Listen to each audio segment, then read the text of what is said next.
I've been in bands with people where they were all amazing people, like amazing artists, but we couldn't all lock in together. Like, it's rare to have like a band where like they just are locked the fuck in. And I never knew that, right? Like, I didn't know that like Disturbed is all one guy writing that shit.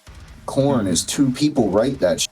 That's been what it was like since day one, and we just never knew it because from our perspective as the consumer, it's a band, right? So they must do everything together, but it's never that way. It kind of like takes the magic away, like that Disney thing, you know what I mean? But for sure. in the same sentence, then it's like you have the power. Once you have the knowledge, you have the power, then you can do it. You know, like, okay, this is the step, so I'm gonna just do that. And that's kind of like what I've done. And real quick before getting into today's episode, I just wanted to mention a few things. Gonna do this as quick as possible, I promise. First things first, we have a Discord server if you're not already a part of it. It's the best place to get all the news and updates about the podcast, but it's also a thriving community of people just talking about MySpace, deathcore, metalcore, all the fun stuff. Also, we do these podcast recordings live on Twitch every single Wednesday, 6 p.m. EST. If you want the fully unedited, unfiltered versions of these, as well as being able to be a part of the conversation via Twitch chat, it's a fun time. Come check it out.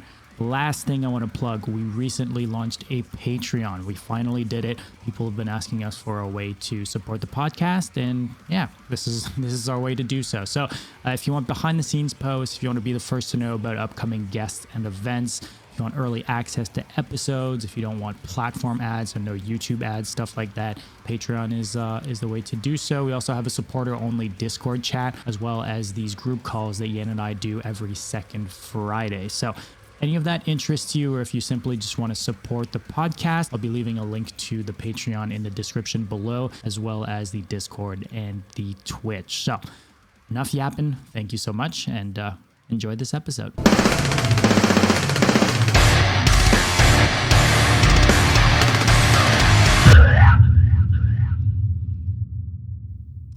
Ladies and gentlemen, welcome to episode 68 of the Brutality podcast. My name is Dom, and I'm joined, as always, by my co-host Yan. And today we have the pleasure of talking to the man himself, Zach from Eyesawgod. Welcome to the show, my man. How are we doing? what's up, guys? Thanks for having me. Doing good. It's been an awesome day. Yeah, I mean, dude, we gotta talk about today. You guys finally put out an EP. How's the day been? How's the reception been? It's been nuts, for real. I didn't expect it like at all. Every time we've done something, it just gets nuttier and nuttier. And anybody in the chat that's heard of us or listened to it, I just want to say thank you, because it's been awesome. Like, I'm just hyped to be here sharing the moment with everybody, for real. Dude, it's incredible. First of all, it's special because I was talking about that earlier. Like, we've been talking for a long time, but we actually never video chat like that, which I realized that we should have probably would have a blast. But you were busy writing music. Nobody's got time for a 4-hour phone call with Yan. With me it's gonna last like 15 hours. But if ever you have 20 hours to spare. But yeah, no, it's insane. First of all, I wanna prop you for both what you're wearing here and the Jerome shirt. You're just like, you're ripping too awesome. He's all swagged out. Yeah, it's freaking awesome. And the second thing is, dude, I can not to go crazy, but I just want to say, like, you deserve all the good compliments and stuff. Like, I'm not I know that probably now I look like the guy that is stoked because I'm on it, that it's not what happened. Like, I'm actually, like, ever since I heard first song you made and everything you did, I keep saying, like, dude, Eyesawgod, every time we would talk about what we're stoked, I would mention you guys. He would say, I love how do you say it? Yeah, couldn't pronounce it though. I still can't pronounce it properly, but it's part of what I do at this point. You guys know, like, I cannot say infant and I so that's I think it's part of what I do now. Par for the course. Yeah. Just keep in mind, if I mispronounce your bands, it's never nothing personal. It's just love. me. Exactly. So no, but I just wanted to mention that, you know, like you spend, I know what it is to do a lot of stuff writing alone and whatever. And it's a lot of love and dedication. And when you post something, you're in a very vulnerable place with music, right? When you post something, it's you that's out, and it's always a bit scary, even if you're stoked and happy. So you deserve it, and you captured something incredible, dude. Like really, like it's no secret that I keep listening to freaking Suicide Silence EP still to this day and all that stuff, and you really nailed that darker, sick, you know, vibe. So I want to talk for 2 hours. I just wanted to say it's well deserved. Appreciate you, brother, for real. Like, you got behind us pretty early on, and like the support has definitely helped. Like, I'm not the cut in the like hide hands. Like, you've definitely played a part in like helping us get heard, and I appreciate it, man. And then like to have you on a song, that just brought it full circle for me, honestly. Because like I've told you before, like I started out as a fan of yours. Like, I watched your videos, I watched the Brutality podcast, and like I never thought like we'd be sitting here. And that shit is just crazy. This to me. was long overdue for what it's worth. We've been needing to have this conversation, so I appreciate you guys, really, for real. I can't say enough. It's insane, dude. Thank you, by the way. You know, like we have these conversations. Sometimes I keep forgetting. I'm like, yeah, my channel and everything. It's you know, it's awesome that people are taking time to watch my videos and everything. But when you ask, dude, I'll be honest, and I can attest. Yeah, and I won't take 8 hours to only talk about the part that I do. I won't. We can dive into it. No, you're good. Yeah, I want it to be about Zach and about Eyesawgod, not about me. But I do want to say, when you sent me that part, I do remember sending it to Dom and be like, dude, he gave me like, I think he gave me the sickest part I could hope for, you know, like it's just, I was just like, it's exactly everything I love. And I don't know, I was really it was an instant yes for me. It was just like, I would have said yes, to be fair with you guys. I would have said yes probably to anything, but when I heard it, I was like,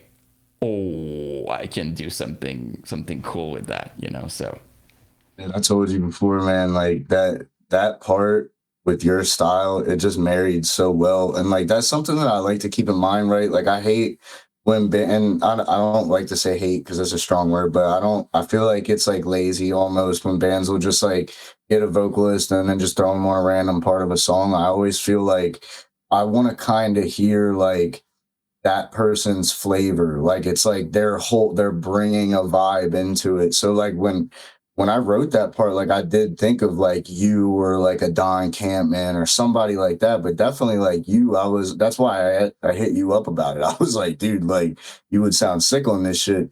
And nah, like that's just something I definitely like to do. Like when I'm writing and I have like, oh, I want there to be a feature on this song, it's 100% like a predetermined thing. Like I'm like, oh, this is the vibe that I'm gonna do. Same thing with like the part for Andy's part. Like that's very like a Thus Spoke Zarathustra part. The part for a heavy hitter.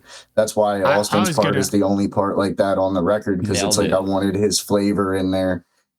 I was gonna mention Austin's part because that's like it fits so well. It's like, it's such a cool. It's the way you let it breathe for the more call out like section in the beginning, and then how it goes into a more, I don't know, kind of a more beat down thing than what the rest of the song is. It's such a cool different fucking vibe. part. Yeah, it feels like you enter like kind of another chapter in the when you start. It's really cool. You dive into something like I could see that very well live being cool, right? Like you let the place, and it's just like it's another vibe. It's awesome. Shout out to Austin. That like really, I was just like, wow, that's so freaking sick, dude. He killed it. All you guys did though. Like I mean, everybody that had their hand in this, I just couldn't thank everybody enough, because like you guys killed it with the features. I feel like Noah killed it with the mix. Shout out Nukepocalypse Productions. Get that dude to mix your band. He fucking nails the 2000s mix. Like I just feel like I'm so grateful because I just feel like this is my baby, right? It's my brainchild. And like it really just started as me. Like I wanted to press this in a CD just so I could hold it in my hand. I really didn't like know what I was going to do with it or like what it was going to be outside of that. But just, bro, everybody that's had their hand in it has done such a good job in their respective thing. You know what I mean? And I couldn't be more thankful and gracious to have everybody that was a part of this be a part of it. Well, since I'm on, I'm gonna say it's a pleasure, dude. Honestly, like I'm actually just proud, and I think I told you like right away. Like I checked with you many times because I really wanted to make sure it's what you had in mind. Like the first thing I did, I think, was just basically asking many questions to be like, is it what you want and stuff. Like I love doing silly noises, right? Like I'm doing in-house and stuff, and sometimes it's really over the top. So I was like, is that too much? But my favorite thing, and I don't know if it's like too specific for a chat or whatever, but like what I love the most is that we work together. You had some ideas, and it made it 50 billion times better. Like the ideas that Zach had, seriously, like I was just like, oh shit, I didn't think about that, and made the part really cool. So one of my favorite thing was that we worked it out together, and it was the best result. So I don't want to speak for the other features, but I'm sure we all did it for the same reasons. We're just stoked, we're all rooting, and we're all just happy to see how sick it is. And we all did. I'm talking, I don't even know these dudes that much, but I'm just saying, like, when you care, you obviously do your best, and you want it to be good. Yes. So it's just like we're just happy to do it, I think. Yeah, well said, for real. I guess a couple places we could go with this. Do it. Just based on what was just talked about. I mean, so there's two things. I'd love to tap into some of the writing process in terms of, because you mentioned it's your baby, you're the brainchild of this thing, but then obviously you're not the only person performing on the music. You've got a full band to be in videos, I'm assuming play live eventually, stuff like that, vocals. But then the thing maybe we could kind of tie into this as well. Yan mentioned you being involved with some of the the ideas, I guess, for vocal patterns, I assume, and stuff to do with this part. Does that kind of come from you having been a vocalist in the past and having that like lyricist brain, and like, is that kind of like where you tap into when you're doing that sort of stuff?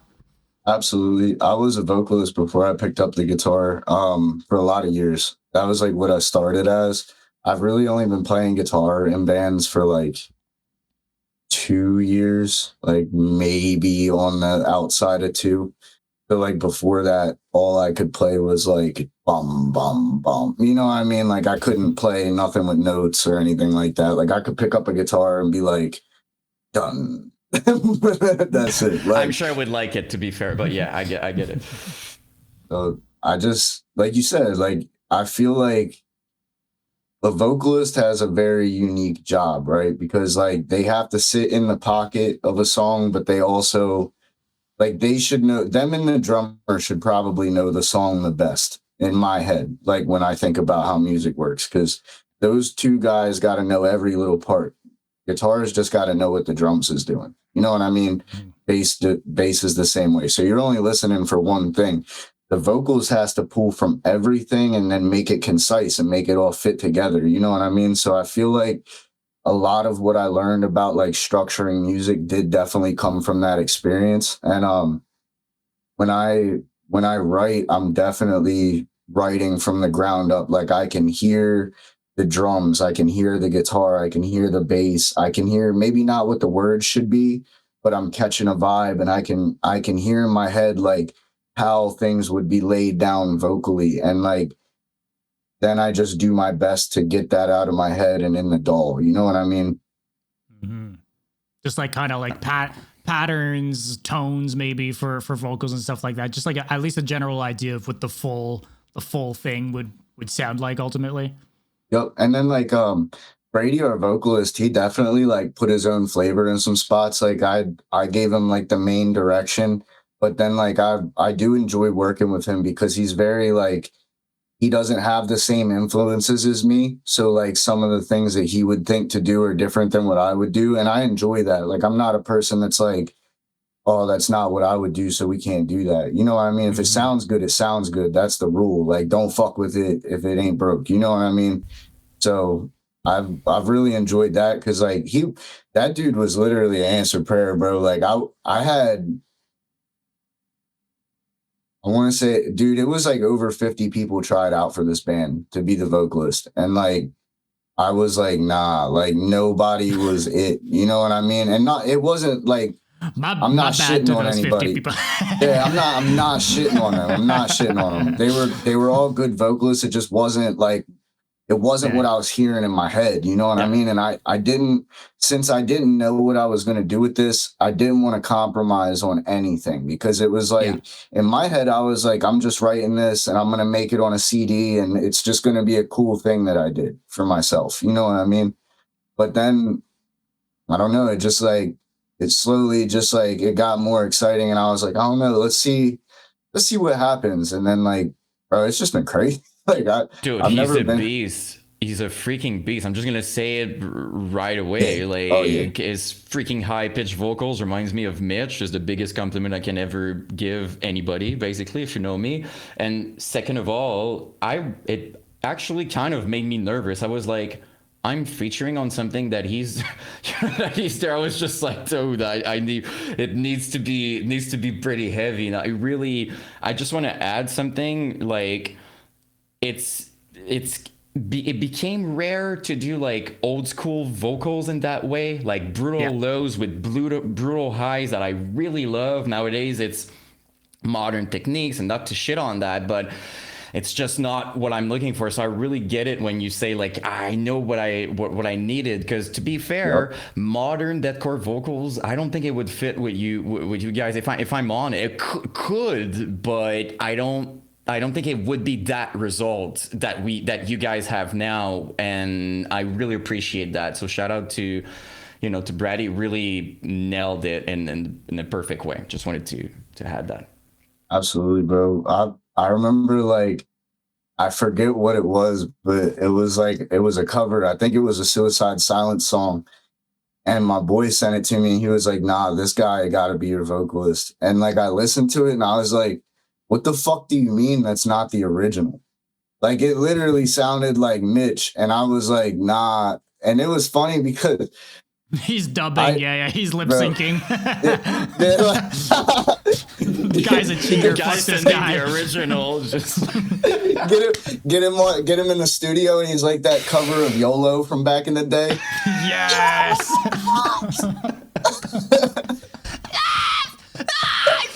Oh my god. Dude, I would have cried. That would have been hilarious. I'd have had him on anyway. Fuck it. Be like, dude, it's not even. We're not gonna try balls, to be. Yeah. The balls of sending the original with you lip singing, that it would have been priceless, dude. Wow. Like, it is Mitch. Oh, it makes sense. Yeah, exactly. Oh, it's good. Oh, okay, yeah.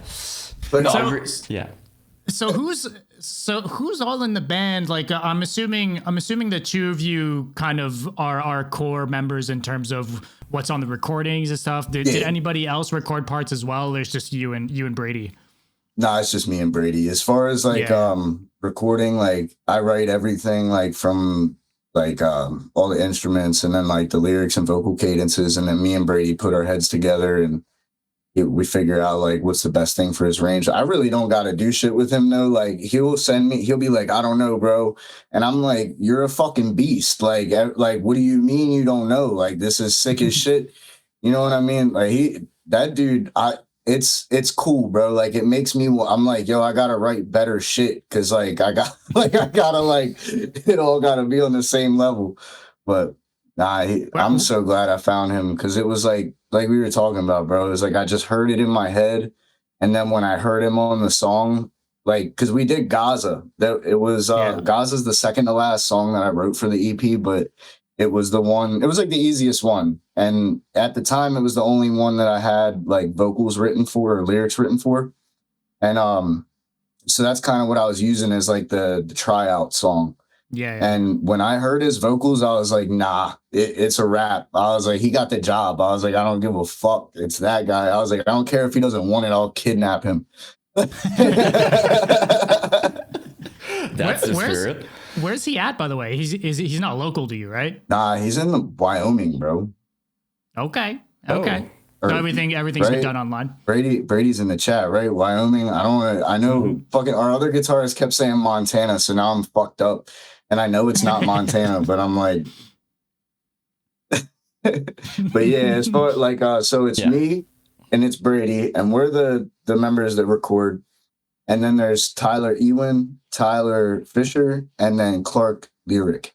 And Clark I've played in bands with for past like 5 years. We've been in a couple bands together. And the other guys, we just knew each other from online and stuff, and they had interest and they were the ones that decided to show up. A lot of people, I found like a lot of people, bro, they want to have like the aesthetic of being in a band, but they don't want to do the work. You know what I mean? And like, it's sad because like a lot of people say they're passionate, but then it's like when you really want to do something, you see how many people are just talking. And like, I'm very happy that like everybody that's been associated with this ain't for talking. Like everybody's just walk the walk, and I'm fucking hyped for that. Like that's the energy that I want. Invited 20 different people to show up to the music video and ended up with 5, and that's who you used. Yeah, exactly. You know what I mean? Those guys, I just met those dudes. That's not even the guys. I just met them at a gas station. You know what I mean? Like, I was like, yo, here's $20. Like, fuck it. You want to be in a movie? Yeah, you want to make a movie? I think you have a point with that, though. I think we see a lot of that because, like, there's a lot of people who love, I think, the idea of being part of, because it's cool, right? Like, oh yeah, I'm gonna join it. But like when it's kind of time to like put time and an effort into it and becomes real, you see a lot of these people kind of vanishing after like not too long. So I get that. I totally get it. Like it's like, I mean, and I get it, you know what I mean? Like people got lives and stuff, and it ain't for everybody, but it's like, bro, like I've wanted this to be my job since I was like a literal child. I've been in bands since I was 11 and I'm 31 now. So I put 20 years chasing this fucking shit. And I'm like, dude, just practice. Like, just fucking ain't hard. Like, I mean, but at the same time, I will say, like, when you start going, all right, let's take this serious, not let's take ourselves serious, but let's take what we are doing seriously. And you go, yo, all right, we're going to practice the songs at a slow tempo 100 times. And then we're going to move the tempo up and practice that another 100 times. And when you start doing shit like that, people go, that sounds like a lot of work. And you're like, do you want to be a tight band that when people see you, they go, oh yeah, this is a real band. Like these guys are good. Or do you want people to see you and go? Just a quick second to mention the sponsor of today's episode, Indie Merch Store. Whitechapel have announced their brand new album, Hymns of Dissonance, dropping March 7th, 2025, and pre-orders are live right now at indiemerchstore.com. Hymns of Dissonance is available in 3 vinyl variants along some digipacks and some killer merch. You guys can use code BRUTALITY at checkout for 10% off. That's code BRUTALITY at indiemerchstore.com. Thanks again to Indie Merch Store for sponsoring this episode. Now back to the show. You mentioned work, and not to be that person who's like overly positive, but like, to be fair, I don't think it's something that someone can learn. I think it's something that just happens if, it's not a question. It's like you put the work. It's not like, oh, it's not like, it's just, I'm doing it. It's not, you're tired. Yes, you sometimes you have to like push it, but it's so it's like it's another place of your brain. It's not like I'm forcing myself. It's just you do it without question type thing, right? Yeah. So I don't think it's something you can teach to I don't think it's something you can tell someone to do. It's just something that happens. But when you find the right people, and it feels like you did, right? Like with people surrounding you, with Brady and everything, something magical happens, I think. So just to complement what you were saying. Oh yeah, like man. Well, how do you see it, like balancing? Because I know you're a father. You've got shit going on and stuff. How do you balance writing music? And I know you write a shit ton of music, so you're not writing. You're not picking up the guitar once a week. I know you're on the grind. So how do you balance it? How do you do it? My kid, like, this is just me, right? So like this has been me. This is all my kids know of me, right? So like, they get it. Like if I'm locked in, they kind of leave me alone. But I don't. If it's just me and them, obviously I'm not just gonna ignore them, right? Like if it's like that, then I don't really do shit. Like I'm with them. But if mama's home and I'm in the studio, they kind of just like let me be. But they're interested in it. They like it. You know what I mean? They always like to hear me play guitar and stuff like that. I'm pretty sure like they both want to play music. My 3-year-old. She can play piano, like, and I think she got perfect pitch because she can hear a song and then go over to her little piano and find the notes. Like simple songs like Twinkle Twinkle Little Star, but for a 3-year-old, like that's crazy. Like I couldn't do that. Mm-hmm. Like I couldn't do that till like 2 years ago, to be honest with you. She's kind of ahead, so yeah. I'm like, damn. I'm like, you're smarter than your old man already, but. And then my 5-year-old, she's about to be 6, and she loves it, but she wants to play bass. I was like, what kind of music do you want to play? Do you want to play music like daddy plays? And she was like, no. And I was like, what kind of music do you want to play? And she was like, sad music. And I was like, oh, so My Chemical Romance. Okay. Like, yeah. You're getting them onto the emo music young these days. God damn. That's what I'm saying. As someone who loves pop punk and all that music, I would say go for it. That's freaking awesome. Especially bass, dude. I keep saying it. Bass is underrated. And I think it's cool that she wants to play that. So I think it's because we need more bassists in the world. So we do. I think it's just the noise, right? Like it's that bong, like, you know what I mean? And it's the only, like, guitar when you play it, like if I have my headphones on and I'm tracking, you just hear yeah. But bass, it's like it you doesn't hear sound that as shit. cool. It's like bass is booming. So especially my bass, like I have the action set high as shit on my bass because it's a shitty bass. So like I pick really hard. So like I have to like I'm slamming that shit. So like, she's just like, whoa, what the fuck is that? That's awesome. The acoustic sounds better than guitar with no headphones for sure. on, with no amp for sure. The only downside with kids is like if you only knew how long it took me to like get them to not like go up to my amp and just go turn all the knobs. I was like, yeah. I mean, you got to Sharpie those settings in, man. Hey, bro, I'd be like, yo, I just dialed this sick ass tone in. All right, bet I'm gonna go eat. Oh no! I'm like, no. They're like, nah, Dad. They're like, look, I'll be real with you. It was all right, but it wasn't the one. I don't know. Ever since I dialed it in the most recent time, they haven't touched it. So I guess, you know what I mean? That's them telling me something, I guess. Yeah, I mean, look, for punishment, they gotta find a better tone on the other side of it. They gotta figure it out. I'm like, look, you're in trouble. Now you have to track this beat, this riff at 380 BPM. 16 there notes. You go. You gotta do it. Cheap labor. There we go. Yep. But you're not getting up till you track it perfect. Dude, I gotta tell you something though. As a guitar, like the riffs you sent me though, like I've never seen someone in my life that makes it look as easy as that. Like seriously, Zach could be like sending me out of nowhere, hey dude, I felt like doing some metalcore for fun, and I'm like, what? And then I look and there's like 5 super sick songs, like with sick breakdowns, like good riffs and everything. I'm like, when? Like what? Like when did you? Oh yeah, I did that for fun. I kind of wanted to do that. Like I've never seen someone who makes it look as easy as that. I'm always like, holy shit. And we have similar tastes, right? So every single time I'm like, dude, that's exactly what that's freaking sick. Like you could do metalcore tomorrow and I'm pretty sure it would be the exact metalcore that I want. So props to you, man. It's not like that for everyone to come up with riff, especially with you who said you were not even playing guitar back then. I'm like, my mind is just blown away, dude. It's insane. I'm gonna be honest, the only reason, and I've said it a lot, right? Like, but it's Andy, bro, from Thus Spoke Zarathustra. When I joined that band, he was like, it was more challenging than anything I'd ever even tried to play. So I was like, well, I don't think I can do it.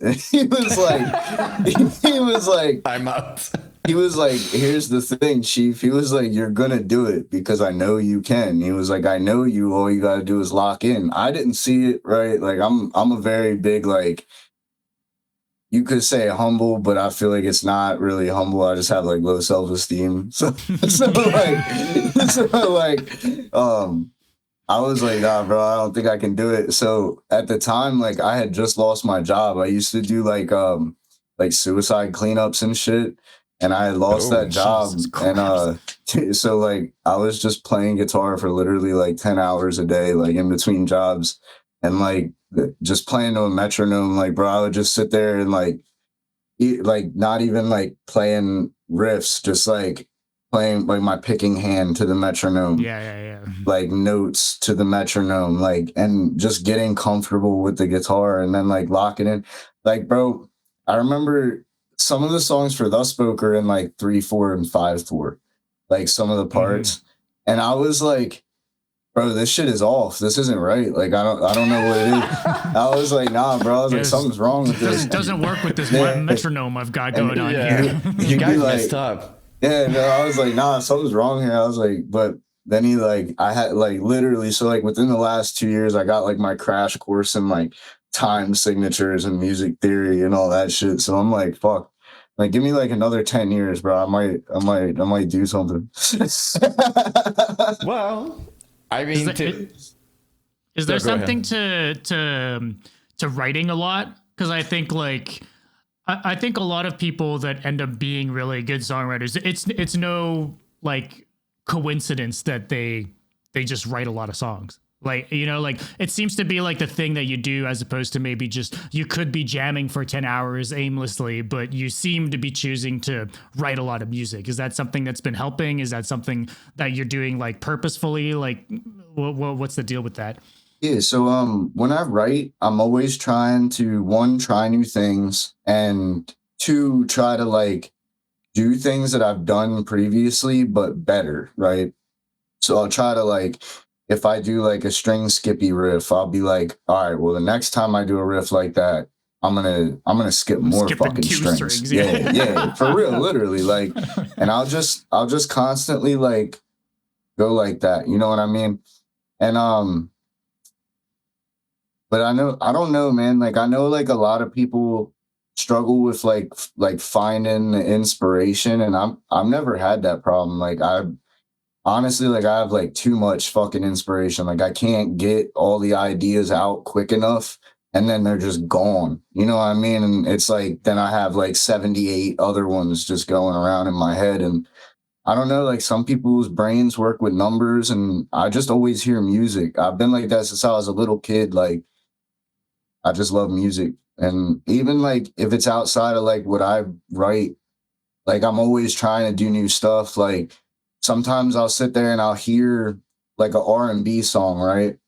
And I'm like, let me break down the parts of that and let me pick out everything that's going on and then record it like in the style of metal, but with the same exact beat, same exact everything. Just, I'm not going to touch my template. I'm just going to set my shit up, go, I'm going to fucking boom, you know what I mean? And that I do shit like that because pop, people hate on pop, but it's like pop is like song structure 101. Like if you want to know how to structure songs, like listen to pop songs, because something that I never realized is like a lot of pop shit, bro, is like a lot of crazy time signatures, but it's so it's so in the pocket that it has that like you're just always like this, you know what I mean? Like it always has that vibe, and that's interesting, right? Be it like, okay, how do how the fuck is it 16/8, but it feels like 4/4? Shit like that. Like, I mean, 16/8 really is 4/4. Like, but let's just not, you know what I mean? Say, but you know, fuck it. Time is subjective. It's a construct. But, like, shit like that just interests me, right? And it's like, I feel like Neo in the Matrix when he's like, I know Kung Fu. Like, that's like literally me. Like, every time I like try something new, I'm like just downloading information. And I don't know why. Like, I'm not trying to be nothing. I'm like not trying to get anything out of this. It's like, I just want to be able to freely express myself in the most authentic way that I possibly can.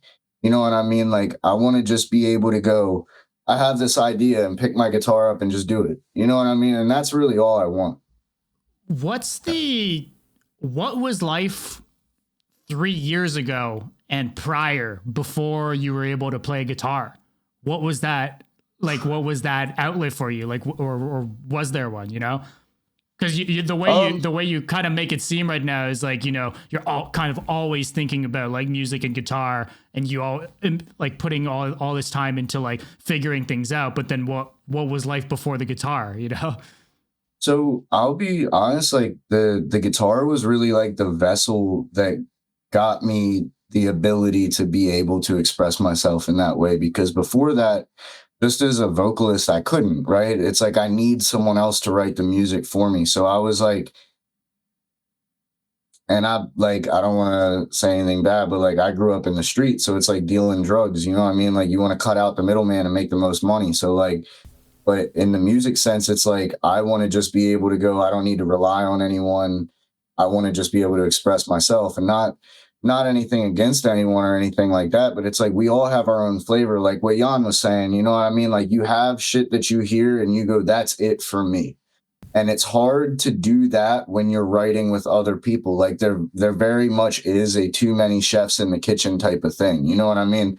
I've been in bands with people where they were all amazing people, like amazing artists, but we couldn't all lock in together. You know what I mean? So I feel like honestly, that is rare. Like it's rare to have like a band where like they just are locked the fuck in. Like, and I never knew that, right? Like, I didn't know that, like, Disturbed is all one guy writing that shit.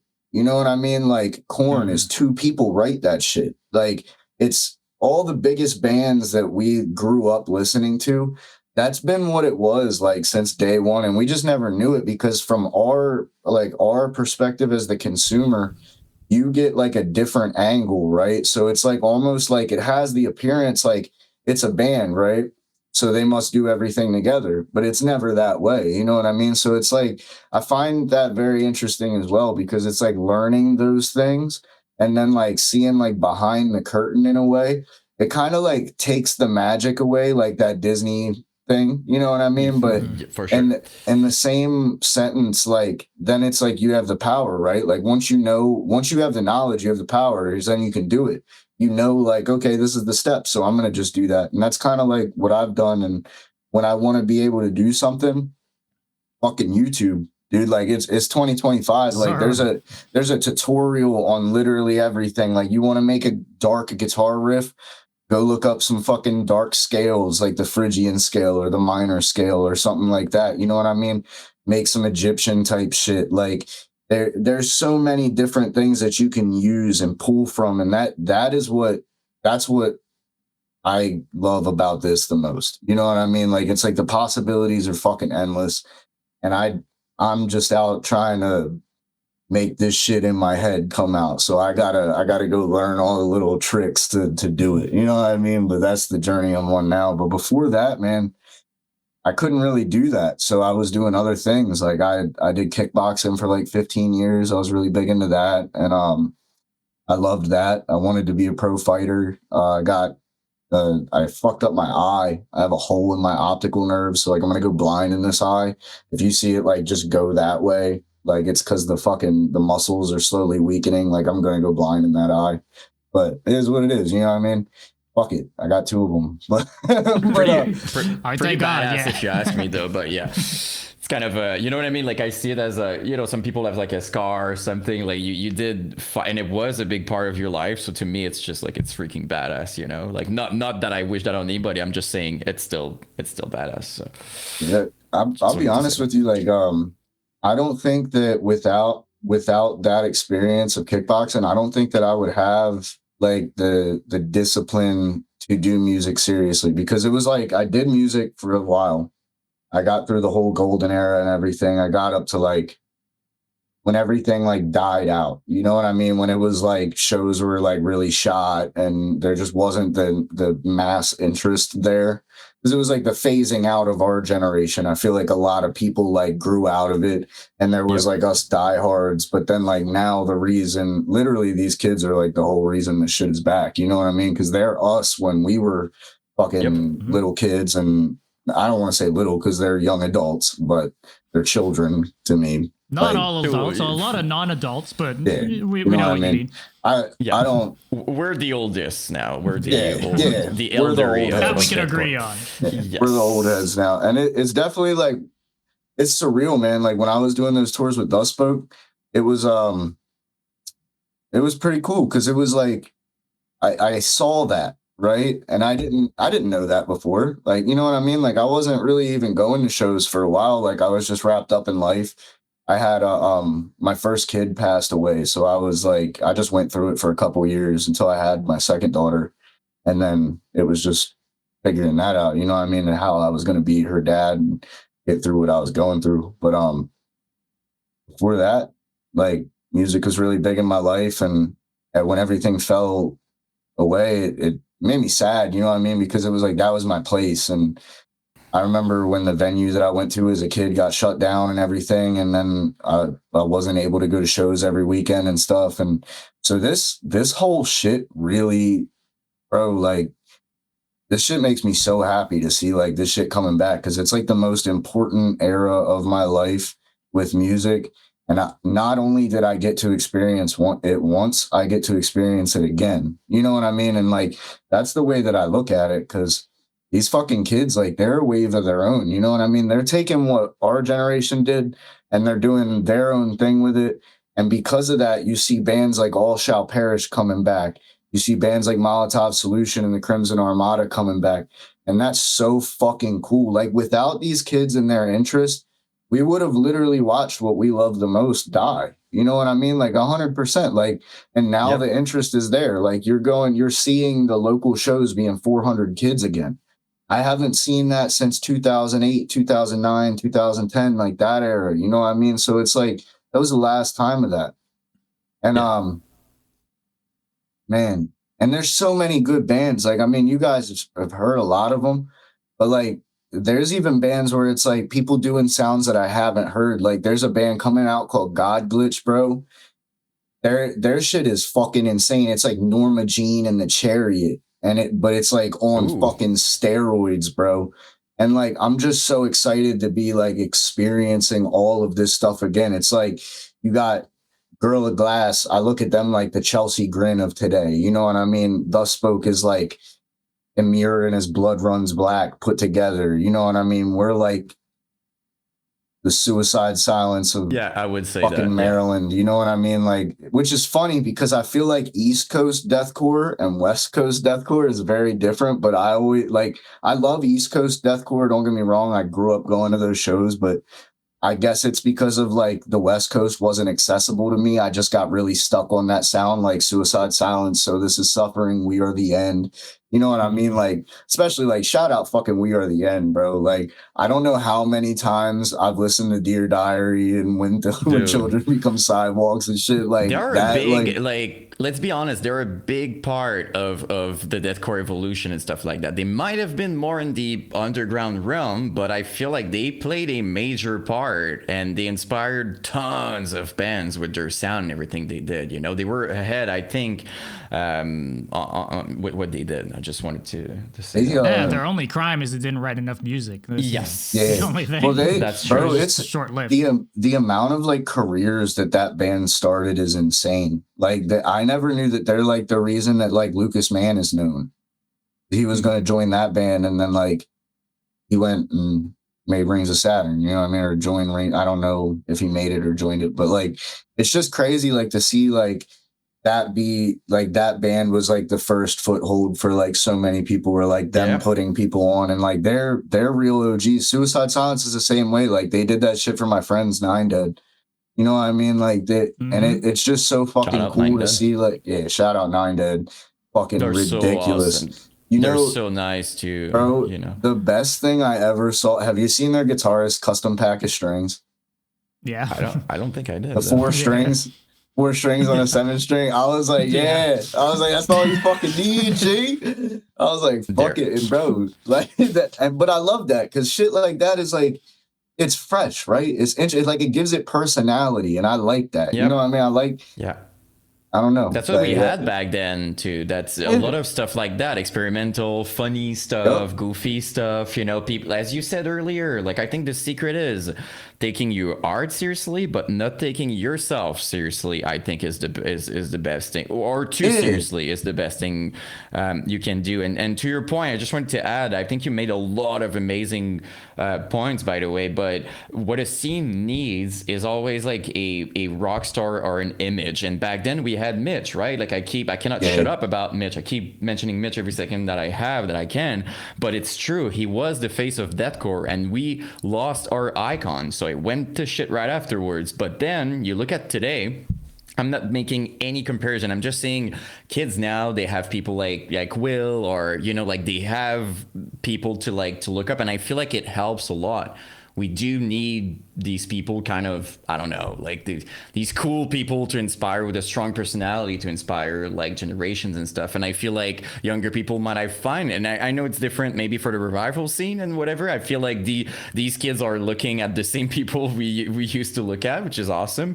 But for the big picture of deathcore, I think it's cool that we have like, you know, kind of people who took it over. Well, that we have that again, right? Because I think the whole point is that, yeah, for like multiple years we had like no one, you know, yeah, and no I one feel was like carrying the flag. And we need that, right? Like every scene need that, basically, like people, like faces that kind of represented in a way. So it's cool that it's back, and it's cool that those, as you said, I mean, we're almost the same age, but we see kids now that completely understand and vibe with what we had with MySpace, which is mind-blowing to me. You know, they were not even around, and they, you know, they get it. So I think we have something very special going on, and I'm excited for you because you're dropping it. I feel like it's perfect timing. You're dropping it now. It's like it's doing super well. I don't want to spoil anything, but I'm sure you have big plans with the revival and all those. But I know you know a lot of those bands, right? Like personally and stuff. So you've been helping out a lot of bands. I mean, we got to tap into that. Like, what's your deal with helping everyone out? I just want to see everybody eat, bro. Like the better that everyone does as a community. Like, so this is my shit, right? And this is what always kind of chapped my ass with like an aspect of the scene, like gatekeeping so much shit. Like gatekeep shitty people, but don't fucking, like, if you see people helping out, you're like, especially people in my position, right? Like, not that I'm in a huge band, but I'm the older guy, right? Like, I've been doing this for 20 years. So, like, I know a lot of people in this shit. Why should I not be sharing these young bands? They're the future of this. And I love this so much that I've given 20 years of my life to it. I want it to be around after I'm gone. You know what I mean? And, like, I was just talking to a kid about this the other day, and I was like, yo, realistically, like, this is y'all's scene now. Like, I'm on my way out. I'm 31. Realistically, I got like 10, 15 good years that I can justify being in a touring band before I'm like, all right, now it's kind of fucking weird. Like, you know what I mean? Like, starts at 55. I mean, look, we got some examples of some Cannibal Corpses and the like. No, see, and I'm not hating. It's just like, I don't know, bro. Like, I don't know. I can't do it. My body already fucking hurts. Like, I don't think I'm gonna be able to lug my amp and shit around the country like more than 15 years. Like, nah, I'm gonna be trying to chill with my kids. You know what I mean? Watch them do their thing. Hopefully, going to their shows. But that'd be like, awesome, though.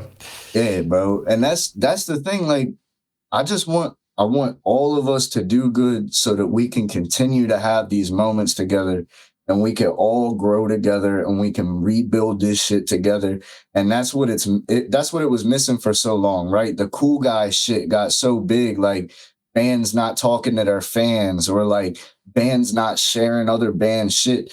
That shit is so corny to me, yo. Like, if you're in a big band, you should be doing that shit because you're speaking for the community. Like, you look like a whole asshole if you don't, in my opinion. You know what I mean? Like, I'm being real, like, because it's like they're the next generation. Like, they're more important than us, especially if you already got your shit and you're already locked in and you're already in a good position and you got the connections, you got the network, and you got all the means to do this shit sustainably. Bring the next fucking group up, because then it'll keep going and they'll support you. You'll support them. More people will come. We'll all support each other to be a great, big, fucking happy family. We'll all eat because there's enough pie for everybody. Like, and I just feel like a lot of people got like a crab in a barrel mentality. You know what I mean? They're like, only we can win and we can't talk about anything other than ourselves. Like, nah, bro, like, for real. I'll only really make posts about the band like when we're dropping shit. Like, the rest of the time, it's like you said, like, I'm sharing other people's shit. Like, I'm using the page as traction to help other people. Cause like, otherwise, what the fuck am I doing? I don't got nothing to post.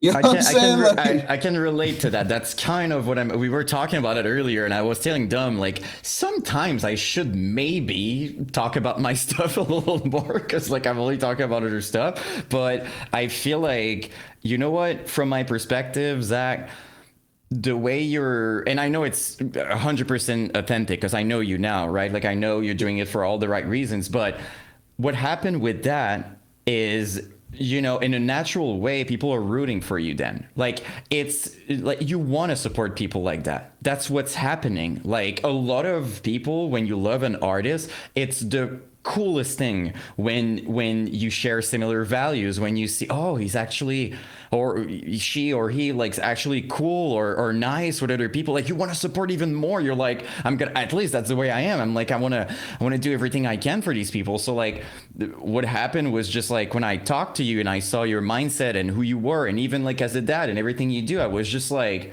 dude, I want this person to freaking succeed and do well. That's all I want. And I feel like there's a lot, like, things changed, because back then it was like, we're the heaviest, we're cool, we're you know, like, we're doing it. It's not that anymore. People just want to relate and find connections, and with everything that happened with the freaking, you know, years of like lockdown and everything, we want to feel connection. We want to see good people. We want to support and put the spotlight on good people. So I admire your mindset, because that's definitely something that I'm trying to do as well, right? Like, with promotion and like giving light to these younger people. Like, it's mind-blowing to me when people are acting like assholes, because to me, you're just forgetting that you were there at some point. You were there at some point. You fully get it. You were that exact person, hoping to see someone who got put on by someone else, right? And you had your chance, and you know the feeling, and you know the work, and when it's your turn, you don't do it. I'm like,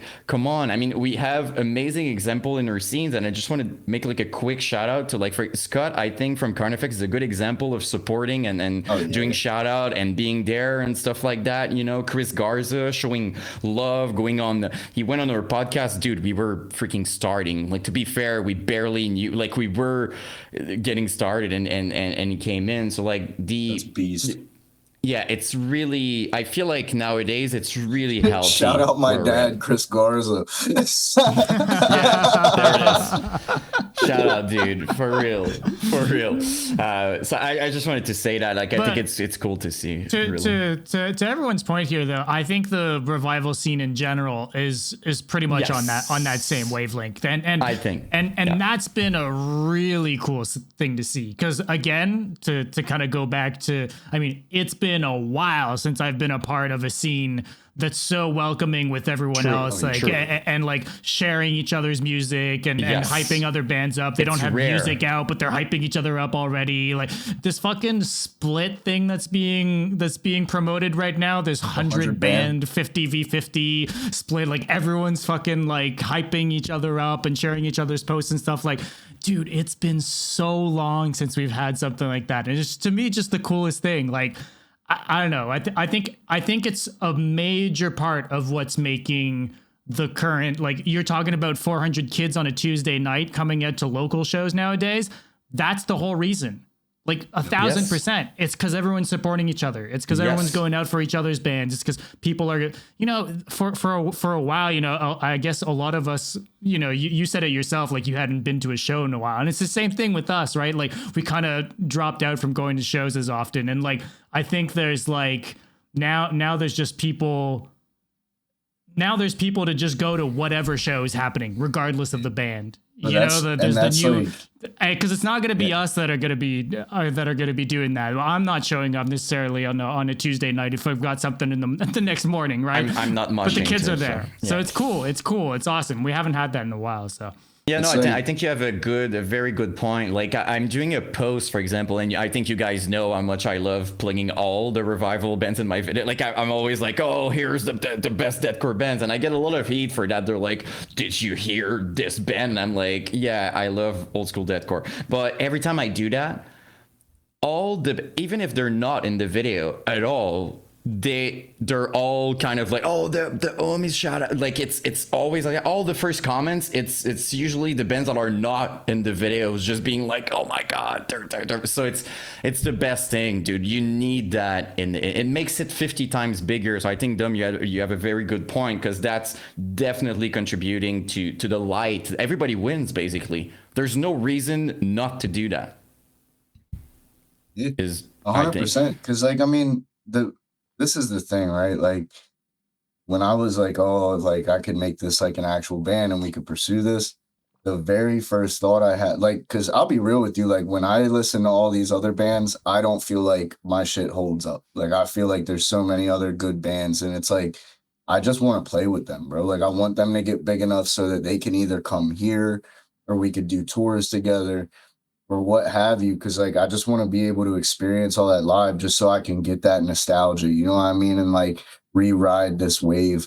And I'll be real with you, I think that they're doing it a lot better than our generation, because like I'll be the first one to say, like, it was not this inclusive in the MySpace days. Like it was very, no, my god, no. Nah, dude, it was very cliquey. There was a lot of bullying in the scene, a lot of bullshit happened. Yeah. The abuse that people are so against now, it just happened and nobody talked about it at all. And like bands shit just ran tour, they wouldn't even talk to each other. They're on tour together, and they would kind of like, I'm not talking, like I'm doing my thing and stuff, like fighting for, you know, who plays after, you know what I mean? Like refusing a tour. Oh, I'm not playing before that. Like, I don't think we see that happening much. We do, unfortunately, but it's maybe like, not as much. Bad Right? omens, bro. Don't make the logo too small. Yes, sir. Yeah, that thing. But it's you know, like I feel, especially I think if we're specifically talking about a revival, I think it's something very rare. If that happens, at least like it's not clear. No, you see all the Cali shows, and the lineups are like, it feels like they just like. They picked out of a hat the order. Yes. You know, it's every week it's a completely different kind of like who's headlining, who's not. I'll be honest with you, if I would, because like my project is like online and everything, but if I would play show, I would prefer playing in the first, so then I could enjoy the rest. Like me personally, I would be like, put me somewhere like in the and then I'm gonna enjoy the entire night, and my set is that would be me.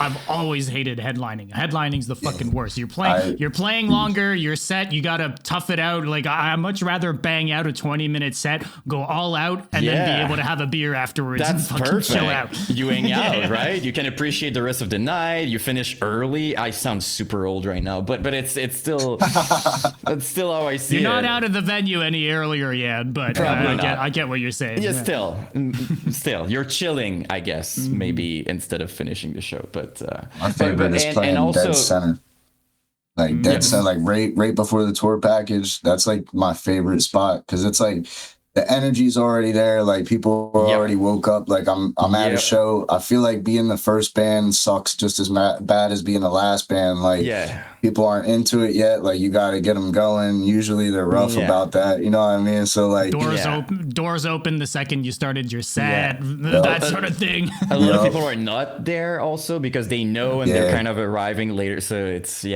want to see the tour package. So it's like, yo, for you young bands, don't ever want to headline. Play the golden spot. Play in the middle. That's where you want to play. Yeah, because at the end, sometimes I felt it. Sometimes people are seriously, the crowd is like exhausted, especially in like during festival, dudes. Like people are like You'll be dead, yo. they're dead. Like they're trying to. It's just like For what it's worth, though, dude, all the footage I've been seeing from all these cracked out fucking shows from these revival bands, man, these kids are going hard, start to finish. Oh yeah, They got them Couldn't be young me knees, anymore, bro. but these kids are going for it, man. True. They've got some sort of energy I don't got. insane, dude. Like really, like we're starting to see because for a while, you guys have probably noticed, but like mosh pit were kind of not gone, but just not the same like it used. And now I'm looking at it, I'm like, okay, that's back, but it makes sense. They're way younger, so a lot more energy. The style as well, right? I think for a while we lost to the push pits for a bit when the moshing's back. You know what you know what warmed my fucking heart? The first tour I did with Thus Spoke, there were these kids, I forget what state it was, but they were throwing the fuck down and they were young as shit. And I was like, yo, where'd y'all learn to mosh? Like, what the fuck? I'm like, y'all be moshing in your room and shit? Because that's what I used to do. I used to just mosh in my room, like to the stereo. And bro, Yeah, they were like, does. nah, yo. They were like, nah, we watched them Japanese mosh style videos. And I'm like, no shot. That's how I learned how to mosh, bro. What the fuck? I'm like, yo, it's in good hands. These kids got the same exact upbringing in metal as us, except like it's better this time. Hey, Yeah. I mean, it's the same YouTube videos, if anything. There's actually a chance. And before moving on with the topics, I do want to say, you said like, oh, I feel like I'm comparing to those bands and everything. Just as a friend and stuff, like it more than holds up, dude. Like you nailed it. I mean, you're doing top tier, like you're part of it and you're contributing of it. So like you don't have to feel at all the imposter, like not even a little bit. Like you just really, bro. Yeah, feel proud more than anything, dude. Because like look at the comments. Seriously, like I was talking about the collab first, but like I mean the entire EP, like the only thing I've seen so far is people being like so freaking stoked. So like there was one negative comment. It's the only negative comment I've seen about us, and it was the funniest. Bro, it was the funniest comment. It was on the music video, and some guy was like, "What is this Slipknot sounding bullshit?" I was fucking dying, bro. I was like, what album does Slipknot sound like this, bro? Oh my god. Put that shit on a t-shirt for real. Yo, nah, Brady said the same shit, and I was like, nah, it'd be funny as shit if we what did I say? I said we should put the comment on the back of the shirt and then have the Eyesawgod logo, the straight one, but then the S be the Slipknot S. Yes, please do that. You do a Slipknot rip please do that. with the quote in the back. Yes. Please do that. Oh, look, Brady, we got to do it now. It's got to happen. Please I'm the do first that. in line. Yeah, I would wear it like for 1,000% sure. It's so good. Like I love these people. I love these people so much, by the way. Like they hate something, but they watch and they're commenting. They're my favorite people. They couldn't be more unaware of what they're doing. They're like, I'm gonna tell them, dude, you're commenting, you're helping people. They spend their days hating everywhere, but technically they're supporting all of it. They're just like, take it. But Look, people are just if laughing. it's a funny comment, at least. I mean, I'll take that at least. But they're usually a lot of them are, dude. A lot of them are really funny. You should see the long like that comments that comes after me, and they're like, your parents with your tattoos, and I'm just like, oh my god. And it's like it takes me like 15 minutes to read, and I'm like, wow, that's some passion here, like, wow, dude, like that. Thank you, I guess, for taking so much time for me. I don't know. I think it's just funny. You gotta laugh about it. Nah, it is funny. Like, I never get mad when it's like me that they're talking about. Like, I Yeah, don't give a exactly. fuck. But like, I'll get mad like when I go on like my friends' videos and it's people like talking shit to Yeah, them. Like, then I I'm get like, that. all right, I have to fight the urge and stay professional. Like, Oh can't my crash god. out. Yeah. I relate to that. I relate to that Yeah, very much. the both of you are very similar in a lot of ways. And Dude. Sometimes you talk, dude, and I'm I'm like, sensing this. I'm sensing this more and more. I'm sure for that, yeah, exactly. I'm sure he's like, that's like, yeah, and like most of what you're saying, I'm like, we're the same freaking person. Like, they come after Yeah. me, I'm laughing about it. Like, I'm just like, it's funny. The second I mention a band, I'm promoting a band or something I care about, and people are shit. I'm like, and that's the only time I'm defending, and I'm like, Yep. No, your opinion is garbage. And I have a pretty good replying game. So like every time that stuff happen, I'm like, no, you don't. Especially if I'm stoked about something, right? So I get it. You're much more eloquent than I am because I be wanting to be like, motherfucker. He's just like, I'm gonna fuck you. He's just like, Sends him a picture of his straight up. house. He's Yeah. like, I'm gonna send you going this at- dissertation about how I will kill you.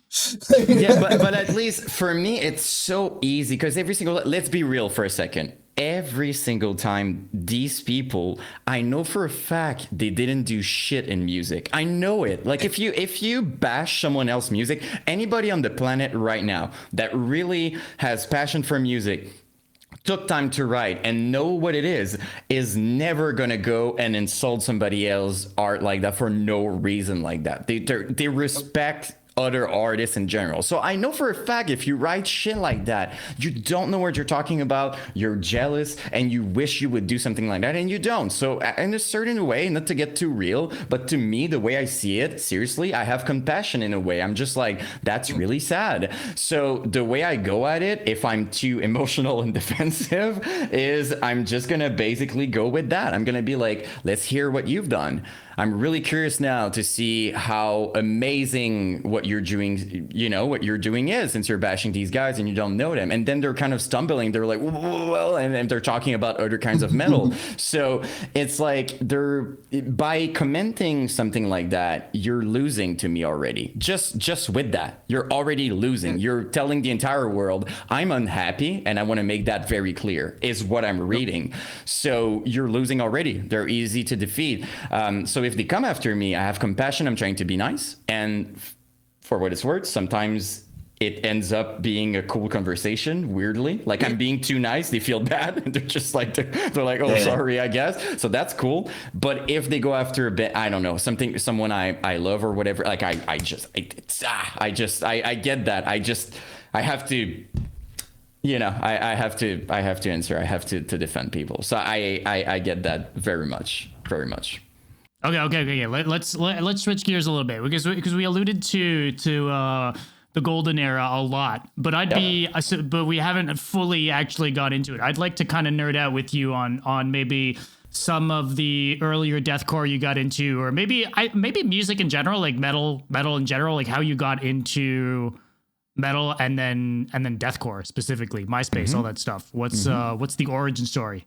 So the first show I ever went to was local bands, and there was one called the Contra Code, and they were like Horse the Band, like that real obscure stuff, and they were on like an indie label, and I went to school with the guy. So like I went, and my mom's friend took me, and I was young as shit, bro. And I had never seen people mosh. I had never, you know what I mean? The heaviest shit I heard was on like Tony Hawk's like Pro Skater. You know what I mean? Motorhead, like, yeah, literally. Yeah. Oh, What's my the name? friend's Like dead. 5,000 Power Man, something like that. I already I have a few songs. Power Man 5000, yeah, Exactly. bro. Yeah. I remember that song in Tony Hawk Pro Skater too. Shout Or out. like CKY, like shit like Yeah. that. Like I was watching like Viva La Bam and stuff like that, and skateboarding. Yes. Like that was my shit. And I was just very much like a 2000s baby. You know what I mean? Just an average fucking kid. And New metal Then and stuff. And dude, the first actual show I ever went to, I don't remember if Suicide Silence was first, but The one that I remember going to the Suicide Silence because it was when Mitch was alive. It was like right before the Cleansing came out. It was the first time they were ever on the East Coast. And they had just played, I don't know if they played KC's the day after or before, but they played with Walls of Jericho. And I went and I saw that.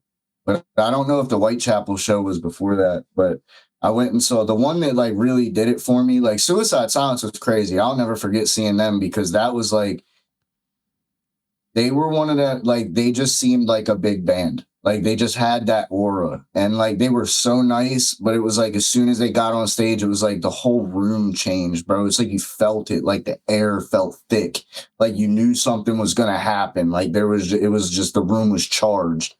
And then like every second that they played, like imagine never hearing anything close to that and then just like randomly seeing like prime era Suicide Silence. Mitch, like I didn't know who they were, right? So I didn't know who they were walking into that.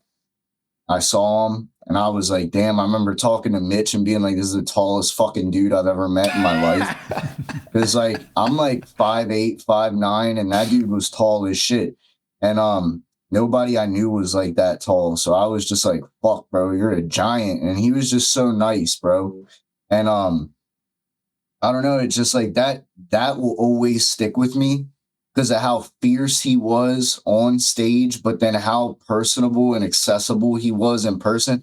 I feel like he and I were a lot alike. Like he seemed like a shy guy too. You know what I mean? I can't speak because I don't know him, but like he just seemed like, I feel like I could relate a lot. Like when I could see him doing his thing, like I could see the similarities and like, I'm very much the same. Like I'm a very shy guy, but when it comes to like people that I want to support or people that want to support me, like that's like I'm like, oh well, we're family then, you know what I mean? Like there's no awkwardness at all because it's like there's already a commonality. But I don't know, I just felt like he was like the best example, you know what I mean? Like I feel like that's why he was what he was and why he was so revered. But the segue, the show that really did it for me, I saw Whitechapel, The Devil Wears Prada, Gwen Stacy, and Maylene and the Sons of Disaster. Wow. Such a random lineup. Wow. And it was for Whitechapel specifically, it's like so random for them to be on that tour. This was like great. Prime The Devil Wears Prada days though. Like, yeah, nah, dude, this was like years. This was right before when Roots Above and Branches Below came out. They were touring with Plague and everything. Yes. Like they were playing like HTML and all those. Oh my god! And that was insane. And fucking Whitechapel played all of Somatic Defilement and Possession, and that's it. Oh my god, yeah, dude. Bro, it was nuts. It was fucking nuts. And I remember Whitechapel because that was the first band that I've ever seen that walked on the stage and just went, "Turn the fucking lights off," and I was like. What the fuck did he just say? Like, I was like, no, don't fucking turn the lights off. I'm scared. Like, and then sure enough, they turned the fucking lights off and they had these lights where like when you step on it, the light is activated. Like it was like a little platform and they had 3 of them. And like, I remember like right when they started, Bill put 1 foot up on the thing, so the light just came up in his face, bro. And he was like, "Urgh." And I was like, yo, what the fuck is this shit? And it was the craziest shit. Like, bro, I'm pretty sure they opened with like Vice or Excise, so it was like a clip and then it was a song. But like, bro, just from the first second to the last, it was nuts. And that venue, the Harmony Grange, bro, like that's the venue that I'm always talking about. Like I went to that venue every single weekend. I've seen so many bands there. I saw King Conquer there. I saw My Children, My Bride there. I saw like Moss to Flames there. I saw Life Once Lost. Like I saw so many bands that aren't even around anymore that like, and I saw them so much. I remember one summer I saw a Mirror 3 times in one summer. They played the same fucking venue 3 times. And I was so glad they did, bro. Because like, they're one of the bands like that era, like, from a Complete Guide to Needlework all the way to Respect Issue, like before they really blew the fuck up and became like a fest band, because that's what they became, you know what I mean? Like, which props to them, like that's fucking awesome, you know what I mean? That's like you pretty much have a career forever because every year people are gonna go, oh, we want you on dude, this shit. festival, the Euro festival Yeah, season. and that's good money, you know what I thing. mean? So it's like they have their shit locked in, and I can't blame them. But seeing them in small rooms when it was Jesse, bro, oh my fucking god. Such a great performing band too. Like you look at those, you know, it's still, I mean, they're still giving a good performance, but like you look at Frankie, look at how they move. To me, just want to mention that Immure were ahead of their time in terms of they like started this thing, the fucking yeah. They started that shit, doing that on stage. Like Frankie is the reason that everybody did that shit. Like and I know turning he on gets himself, a lot of hate, too. but He would like turn around and do like all that stuff. Like people were hating, but let's be honest, it was sick. Like I've never hated. I always thought like they're great. Even their first performance, you're like, oh my god, that's freaking sick. dude. And this is not a shot at Frankie at all, because he's one of my favorite fucking vocalists ever. I literally, like, the way his voice sounds, I thought he would have been like 6'5", and when I was taller than him, I was like, this is nuts, because you literally sound like you would be a giant. Like, I couldn't believe that massive of a voice. Like, not that he's a small dude. I'm not trying to minimize anyone. That's not my bag. But it's just like, when you hear that shit, you're like thinking of, oh, that motherfucker's probably built like a refrigerator. You know what I mean? Like, but then like you're like, whoa. And then I think that's even similar better for Phil.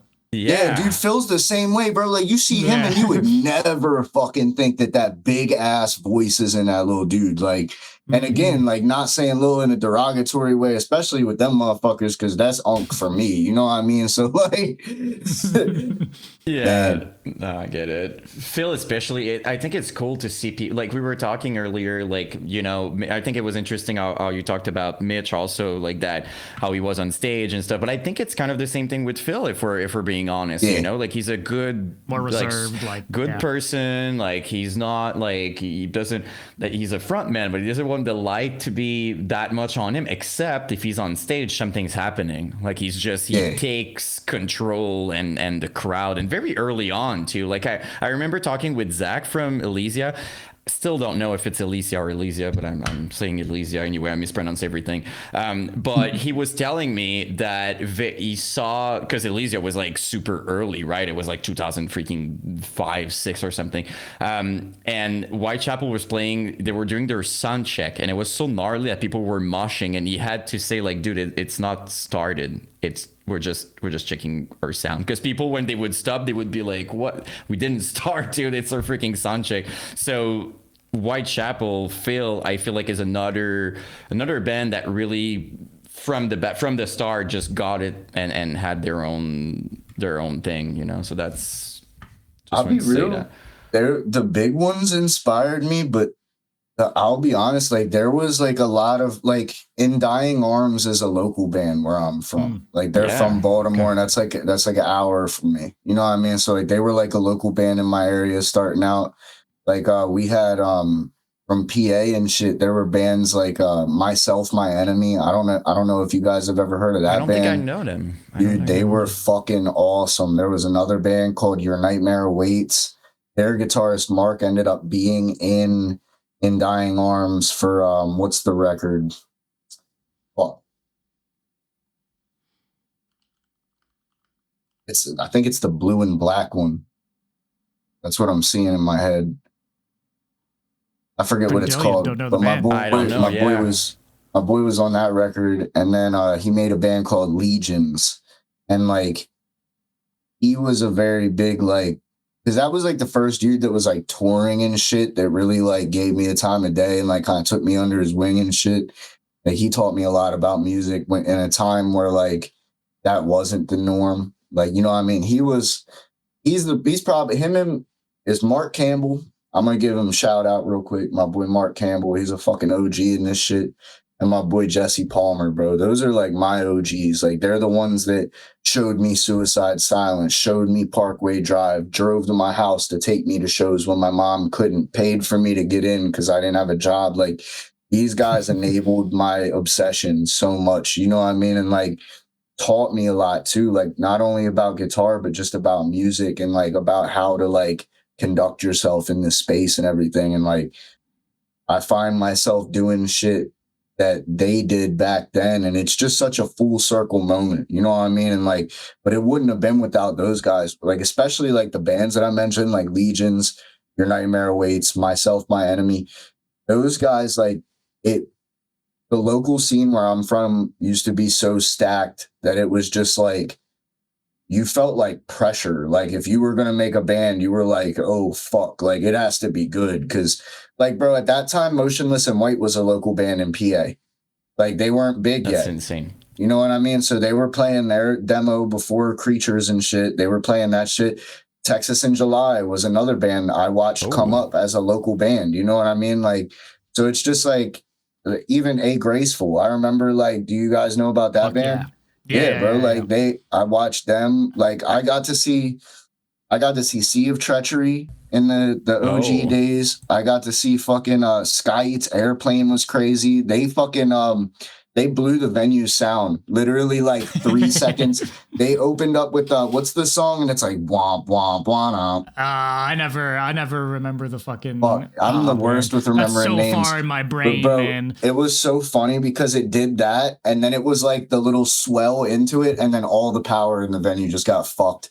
And I was like, oh shit, that's hilarious. I was like, this band is so good that they just fucked the whole venue. Like that was, but it was just nuts. I had never seen a band use a MacBook before that. You know what I mean? Like bro, I got to see Beneath the Massacre at that fucking venue. Like, and it like this room was like a 300 cap room. Like it was a small venue. You know what I mean? So like that experience, like that close personal experience, like seeing all those bands, that shit, bro. That's what keeps me going to this day. Cause like, I don't know, like, it's like, you can't go through some shit like that and then just go, I'm never gonna do it again. Fuck it. It was fun. Like, you know what I mean? Like, I'm gonna have the itch till I'm dead now. Like, I mean, most people do. That's the crazy part. When I was younger, I always had this thought in the back of my mind. I was like, okay, so everyone kind of grows up at some point. And like all these people, like technically speaking, that are like at these shows right now, most of them will probably end up listening to the radio and nothing else in like 10 years. And I was trying to figure out when I was going to make that switch. Little did I know, not everyone goes through that. And you know, here we are. But did you see like Below My Burial back in the day? Because they're from PA, right? Oh my God, yeah. I don't think I did, but I could. Like I'm being real. Like I've been to like thousands of shows at this point, so like I may have. The possibility is highly likely because like I know that they played my area a couple times, and I was literally that guy that like I would literally just pull up to the venue every weekend. Like that was my plan. That was what I was doing. You know what I mean? So probably have, but I don't remember it. I remember what the fuck was the other band? Belay My Last. Fuck yeah, dude.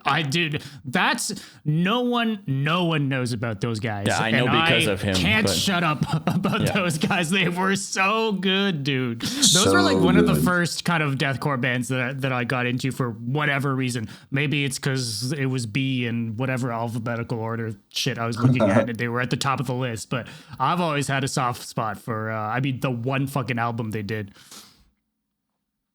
Yeah, I'm curious also, Zach, would you say that it's part, like, I guess the question is yes already, but like, the fact that you were there, that you saw the energy of like, you know, Mitch and Suicide Silence and Whitechapel during prime, even I would say the Were Spread and all those bands, would you say that that's the reason why, it's part of the reason why when you picked up a guitar, it was maybe easier for you to recapture that vibe because it's so part of you that it's just, even if you were kind of starting, you knew where you wanted to go and you go at that place like easily? Would you say it's a fair statement?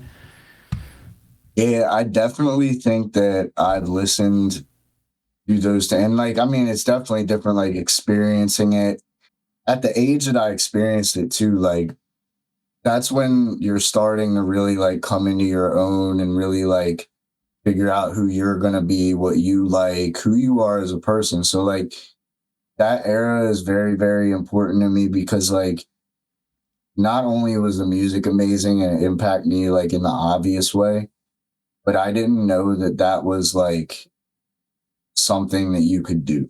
You know what I mean? Like I had like some people in my family play like major league ball, and then other than that, it was the military. Like I figured it was that or get a job. You know what I mean? So like I didn't realize that you could do that shit because my grandpa was in a band like Slayer, and he played bass. And they but they never cut a record. Like they would they had original music, but they would just pull up to bars and play covers. And he was what got me into it, honestly. Let me fucking picture. This is the man that started the obsession. You know, I don't know if you can see it that well. Yeah. But you could tell, like we got the same aesthetic, you know what I mean? But that's my pop Pete. And yeah, he played bass in a band like Slayer. And I remember just being like a little kid, like 2 years old in their practice spot. Like there's literal pictures of me like sitting in the guitar case watching them play and shit. And like my grandmother plays plays church organ like at a church. Oh, that's cool. So like music's always been like around, but I grew up like listening to like a lot of rock and stuff like that, like Black Sabbath, Metallica, stuff like that. You know what I mean? Like, but when I discovered like this genre of music, that's when I was like, I never had like, it's like, you know, you hear shit and you go, I want to do that. You know what I mean? It was like that, bro. Like I had never had the urge, like I didn't hear Smoke on the Water and go, damn, bro, let me pick up a fucking guitar right now. That riff is sick. But like when I heard Count Your Blessings, though, I was like, what the fuck is this? I wish I could play that. And being inspired in that way for the first time was definitely a very formative experience. And I feel like that's why like I wasn't able to just like stay gone. You know what I mean? Like I couldn't, like nothing, everything always brings me back to this. You know what I mean? And I feel like I definitely can attribute a lot of it to Suicide Silence. Like when I think of deathcore, they'll forever be like, I will picture The Cleansing. When you say deathcore, I picture The Cleansing. You know what I mean? So that is, that's never going to change. And it's like, in my own way, it's like my way of like carrying the torch, right? You know what I mean? It's like that was so important to me that I'm like, nah, yo, we can't let this shit die. Like it has to keep going. And like that's why it's like I'll be the first one to tell you, like, yeah, my band is a fucking wannabe Suicide Silence and a wannabe a whole bunch of other bands. But it's not because I'm like, let me just rip them off. It's because it was so fucking important to me that like I want other people to experience that, and they can't now. You know what I mean? Like you can't go see Mitch era Suicide Silence. You can see Suicide Silence, but because they had that era, I feel like for the majority of people, they'll never just be able to appreciate it now for what it is because there's a whole era that they can't experience. So that'll always like loom over that band, unfortunately, which sucks because like their current stuff is good. You know what I mean? They're like great they've musicians always, too. yes, Like, they've always been amazing. You know what I mean? And also like very into the scene.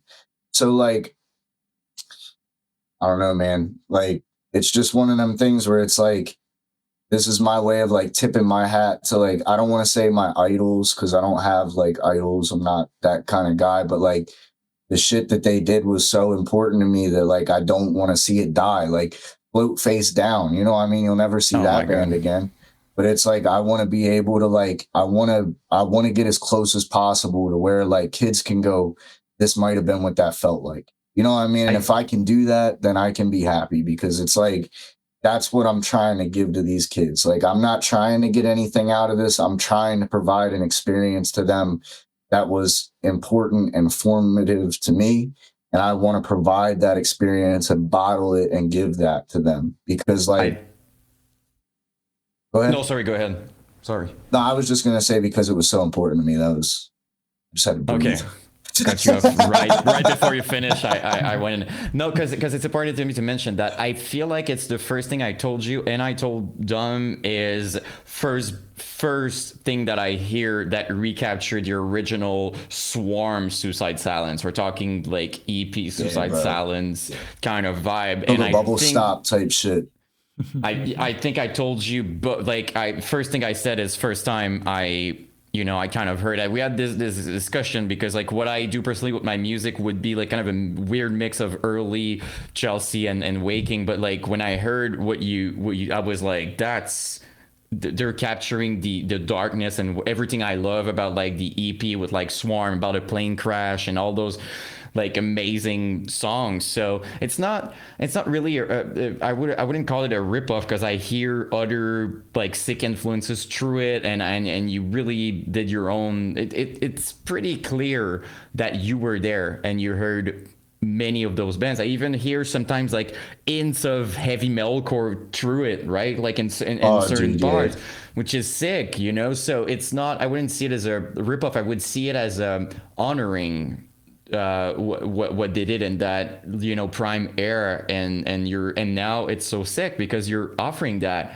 to younger people, as you said. So to me, at least for my perception, it's really not a ripoff. It's like you're honoring it in the best freaking way, dude. So I wanted to precise that, and I'm sure a lot of people feel like me. So just wanted to kind of clarify maybe on that, and reassure you a little bit. I definitely appreciate that because like, I mean that's like something that like I do hope now like I hope that like I can meet like the guys in Suicide Silence literally just so I can thank them and be like, bro, like that band got me through some shit, dog. Like, and it's like just sometimes you need that. Like sometimes you need something that makes you happy to pick you up, or sometimes you need something to justify the anger that you have in you. You know what I mean? Like, and for them, like I was a very angry kid, like, and I'm not anymore. Like I've done a lot to deal with that in my adult life. Like, but life wasn't nice to me. You know what I mean? Like I didn't have like a good positive upbringing, and fucked me up a lot. And like the music was really like what got me through, you know what I mean? Having that venue and having that outlet. Like, bro, I'm not gonna hold you. Like when I saw a mirror, I was literally not even moshing, dog. I was standing there crying just because I was like, what the fuck? Like when they played Rusted Over Wet Dreams and he was like, see what dreams are made of and all that shit. And I was like, damn, bro, like just hearing people for the first time in my life say things that I felt, that in that time where I was like, I don't know if what I'm feeling is normal and I don't know if I'm okay or this or that. And just having that space where it was like, wow, all these people are exactly like me. I'm home. You know what I mean? And it's like, this is like the only place I want to be outside of like with my family. So like, I really hope that I can like get the opportunity to like sit down with those guys one day and just be like, yo, thank you for this. Cause like, without hearing them, like, who knows what my life would have been, bro? I could have been in jail. Like, the shit that I was doing, like, I did a lot of stupid shit in my life. Like, nothing, like, fucked up to anybody that didn't deserve it, but, like, violent shit. You know what I mean? And, like, now I'm not that person. Obviously, I have children, and I'm a lot more fucking reserved than I was when I was younger. But, like, I'm happy that I had those experiences because it puts me in a position to where now I have kids that are in the same exact situation supporting me, you know what I mean? And it's like, I grew up in the cool guy, fuck you era, you know what I mean? So like being able to go, nah, like I got you, like I'll take you under my wing, like what you need to vent, I'm here. What you need, some plugins, I got you. What you need me to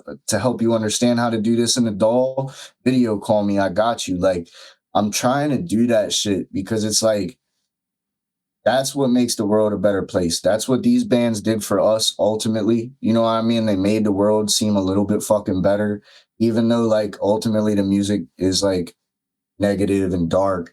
It gives you an outlet, you know what I mean? And it's not because of that, because it gives us that, it's not really negative. You know what I mean? It's a very fucking positive thing that's probably saved a lot of our lives. You know what I mean?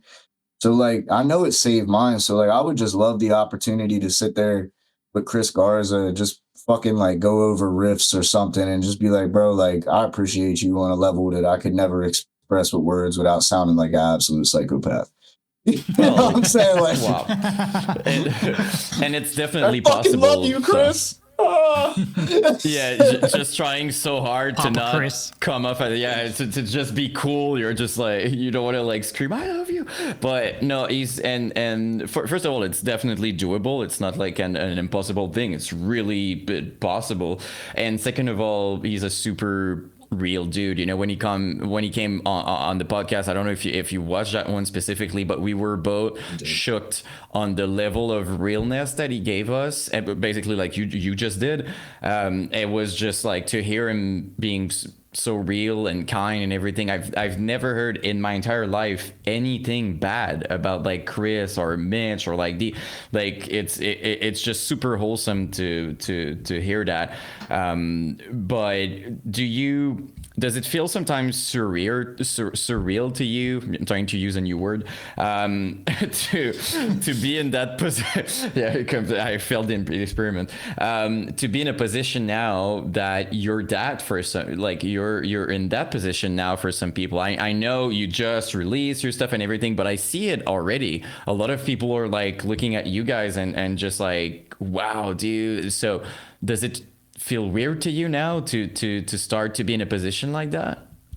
Very weird, to be honest. I'm definitely a person like me and Andy from The Spoke have calls all the time because like I'm very much a person that suffers from like imposter syndrome. I don't feel like anything good should happen to me, and when it does, I get very like scared because I'm like bracing for the bad thing. You know what I mean? And it's something that I've been trying to work on a lot. And even in like normal life, like bro, like I've fucked up like job opportunities and shit just because like I can't. Brady's confirming. Bro, like bad. Like bro, Brady has to be like, dog, like you're a good musician. You literally wrote a record in like a couple days. Like I don't know anyone that can do that. And I'm like, yeah, but it's not good enough. Dude, like, you know what I mean? Like I'm that kind of guy. So like I never give myself props. I never do any of that. So like I don't know, man. Like it's weird as shit, to be honest with you. And like the stuff that kids have been saying is very ambitious. You know what I mean? Like for people to be like, this band is the future of deathcore. This is the next big deathcore band, or this is going to be a legendary band. Like I feel like to me, it's a lot of pressure.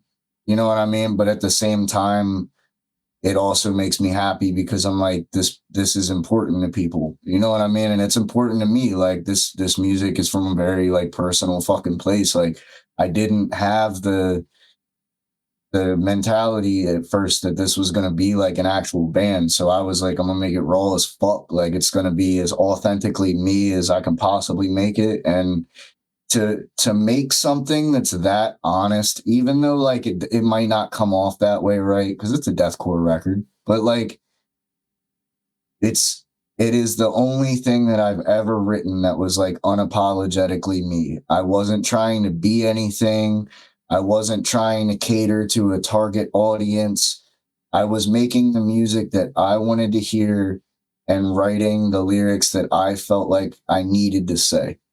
And well, Brady's the one that says it, but you get what I mean. Like, so, and for the outpour of love over something like that, it's a humbling experience, to be honest. Like, I don't know, it hasn't really set in, but the last time I looked at the fucking EP streams, like it was over 3,000, and I'm like, it hasn't even been a day. Like, that's nuts to me. Like.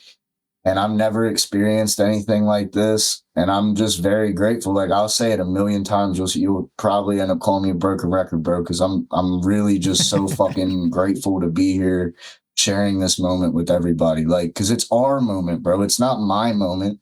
Like this is our record. You know what I mean? Especially like you, Jan, you were on it. You know what I mean? So like you share part of that. And like, this is like, it started just being about me. Like it was what I wanted to do, but now like I'm just like I just want this to be about everybody because I want to share it. You know what I mean? Like I just want this to be like as cool as it can be for everybody involved, and like it means the world to me that people are picking up on it, that like the way that they have, you know what I mean? Like I don't even know really what to say, because like it hasn't fully like hit me, you know what I mean? Don't realize it yet fully.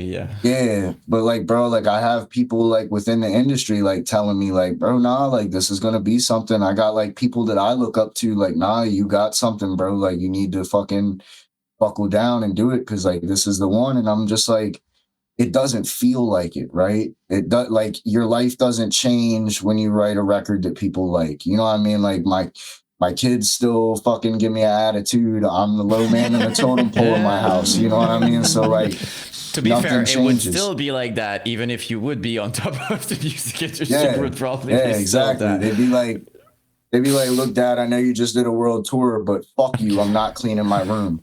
Like, exactly. Still shy like, at like 13 if you're going to school with them or something. They're still shy even if you're super cool.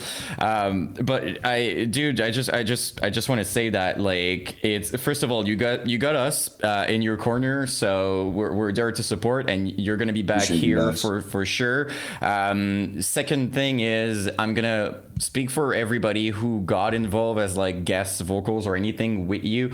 From my standpoint, I gave everything I had, because I care, like everybody who worked with you care about you specifically and the band, so it goes on a deeper level than just like, oh, it's cool, it's a cool song, you know. Like when I was just like, I gotta give my best freaking, you know, I went in a place mentally to really, you know, give my best. And I'm sure it's the same for, you know, everybody's feature on that. So it's definitely not, it is ambitious to say next big thing, but I feel like I said it many times. To me right now, in everything that I'm listening to, you guys are if you're my top number one. I think I said it in one of my videos, and I say it, it's not because you're here. I mean, people are probably tired. Like I keep saying it. It's like, I saw every time we shout out bands and stuff, but dude, you got this. And every time you said Brady is there to support, when you're in need of compliments, dude, just send me a message. I think like just read our conversation a few times, you're gonna feel way better about yourself. Rewatch this episode, or just rewatch it, you know. Like I keep praising you all the time, so I got you, man, like, for real. So that's something that I've been thinking about a lot, right? Because like me and Brady will sit there and like level each other out. Like we'll sit there and have calls and be like freaking out. You know what I mean? Like, bro, like I didn't expect this to blow up. Like what the fuck is happening? And it looks like that's what's gonna happen. You know what I mean? So we're like, we struggle with the same shit. So we'll be sitting on the phone like, nah, bro, like the universe picked us to rock. I don't know why, but I don't know what's happening. We just got to rock with it. And y'all got to both follow each other's individual advice. You know, yep. You guys are saying the advice to each other, but you can just listen to yourself. Yeah. It's like, I don't know how people like experience this, and it's just like nothing to them. Like, I wish that I was cool like that. Like the dudes, like, say like Killing of a Sacred Deer Man, or like the Psycho Frame guys. Like they'll drop like crazy ass records and just be like, yeah, it's all right. I'm just like, what they're the already fuck? writing other stuff. They moved on, you know, like they release something. They're like, yeah, okay, there it is. Doing something else already. I get that, because like I'm the same way. I already have like pretty much all the shit that we're gonna drop. I'm gonna like leak it right now. Like we're dropping 4 EPs this year. We're dropping an EP every quarter of the year. I'm gonna say it because that's gonna help me stick to it and not let my fucking depression derail that. Yeah, now it's real. It's keeping it. There's my clip. Thank you. Yep. The He's like, that's the one I'm putting out. That's the one that's going on Instagram. But I just want to say, I don't know if I can say, but I heard some of it. And absolutely insane. I'm just gonna say that. I'm not saying anything else. It's not really a spoiler. It's insane. I'm just saying that. There will be, so like for everybody, we were talking about that mega split. We are gonna have a new song on that off the next EP. Cool. So like February. You Team COD or Team Halo? Team Halo, I think. Okay, that's a good side. Yeah, no. Hold on. Just to be clear, is it prime Halo and CUD, because Halo right now is kind of nothing. It's whatever you want it to be, like, yeah, but everyone's doing the old graphics. For me, Halo 1 through 3, bro, like that's the only Halos. I did ODST and Reach, yeah, that, bro, yeah, nah, you're right, yeah. And fucking, what was the... I liked the newest one, but I feel like they could have did some better shit. You know what I mean? Like, it was the best one in recent years, but I feel like it got talked up like it was going to be like Halo 2 all over again. The story was cool, but I just felt like, bro, like every bit of scenery in that game looked exactly the fucking same. And like the first couple games, it's like you got different areas and different looks, you know what I mean? And the world is made of plastic. I don't know if they did that, but like it feels like you walk on plastic. I don't understand that part, you know, like Halo C still feels better to me than like anything they did with Halo 4.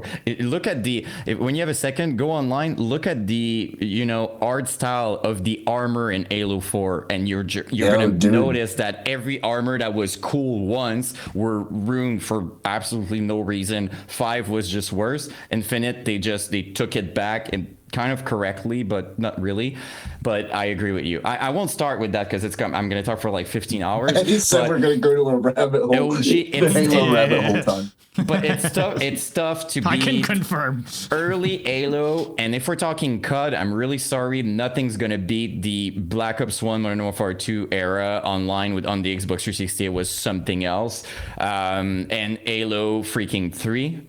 Golden era on holy freaking shit. So if we're talking golden era, which I think it is, two sides are pretty cool. So like I was always too poor for like live and shit. I missed out on the whole, like I wasn't into gaming when you could just pop a fucking Ethernet cable in there and get it for free. I like just missed that because I wasn't privy. But the only Call of Duty that really, I mean, Black Ops is fucking awesome. Like I love the Call of Duties, but there's only one that's really special to me. And that's because like me and my sister passed away like 2 years ago. And we used to stay up all night playing Nazi zombies on fucking World at War. So like that game, I can't play it anymore because like I'll literally just like burst into tears. Like I just can't do it. But just those memories of that game, like I don't have better memories of any other game except for like maybe playing like Half-Life 2 with my brother, like watching him play that, doing stupid shit in Gary's mod. Like that was fun. But World at War was like the only COD that like when I think about Call of Duty, and then Black Ops, just because like Black Ops was so badass. And but I don't know. I feel like I liked Halo more as like a franchise, like same fucking space juggernaut killing everything. So ahead like, of its time too. Freaking ahead of its time. I remember when that shit came out, bro. Like I mean, like going back, it's like it doesn't, like graphics are way crazier now, so like it doesn't have the same shock. But I remember my old babysitter Tom used to bring over his Xbox and play Halo when he would watch me and my brother. That's and this was like when the first babysitter. Yeah, bro, he was sick. He was really into like Fast and Furious when it came out, and his car had like NOS and like fucking like lights under it and shit. Dude, he would be like my friend right now, but yeah. Dude, Tom was the shit, yo. And his mom, Debbie, was like the nicest lady ever. Like, nicest lady. I don't know what happened to them, but Tom, Jay, and Debbie, if you see this, I fucking love you. I never forgot about you. But yeah, bro, he would play Halo, and I just remember seeing him play that game and go, bro, this looks real. Like, you know what I mean? Like, because I remember like the Call of Duty 1 graphics, dude. Like, I remember that type of shit. Like, it's a lot of shit that like these young kids don't even know. Like, video games used to look like Minecraft. Yep. That's just how it was. Minecraft now looks insane. Yeah, I know. Did you see that with the new engine? Like, did you guys see that, like the Minecraft, but like in the new, I don't know, like generation and giant engine or something? They've got new shit coming out every other day. Insane. So it's absolutely insane. But I remember like we would play GoldenEye on the 64 and be like, that's so realistic. Dude, I mean, do you remember the pause music? Yeah. The pause music in GoldenEye went ridiculously hard, yo. Oh yes, everything in that unnecessarily hard.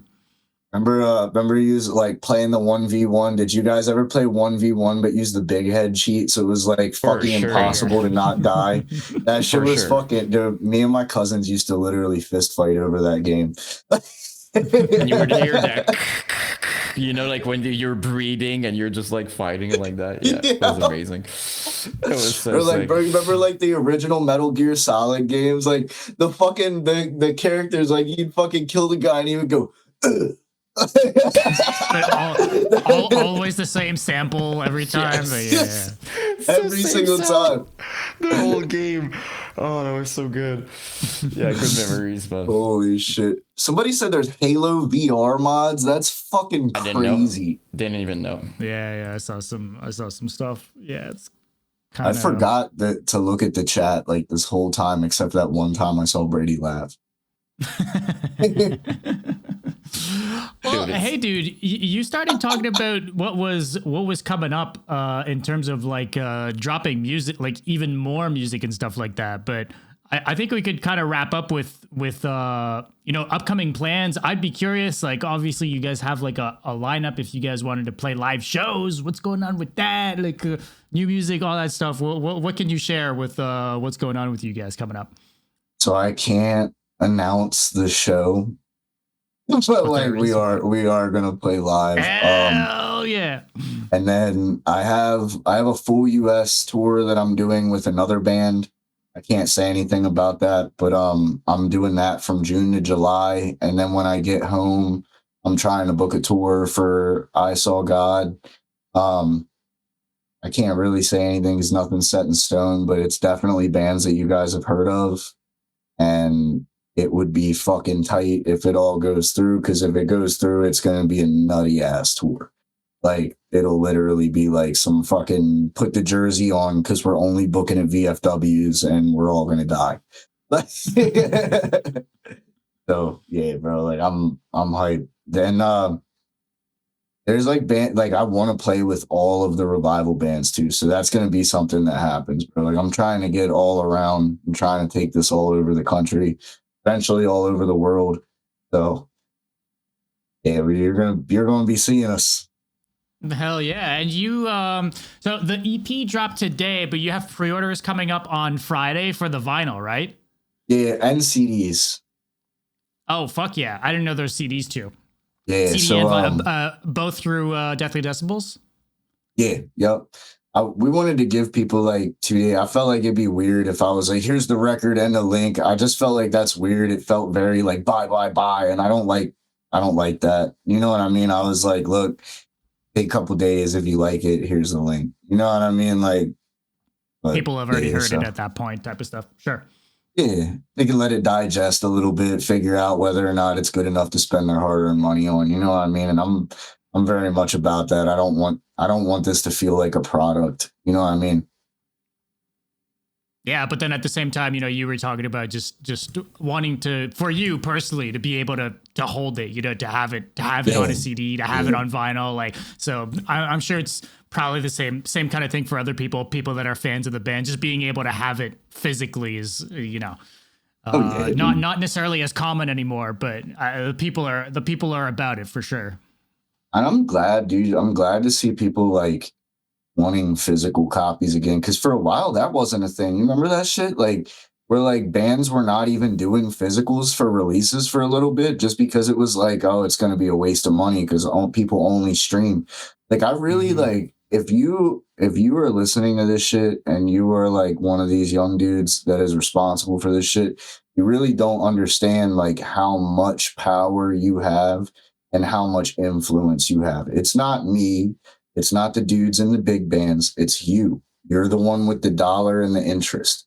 You are the one that controls everything. You are the reason that this is happening. You're the reason that these bands are thriving and the reason that big bands from that era are coming back. So I want to take this moment to thank everybody for that. You know what I mean? Because like without that and this interest from this younger generation, bro, we probably wouldn't be sitting here having this conversation. You know what I mean? Mm-hmm.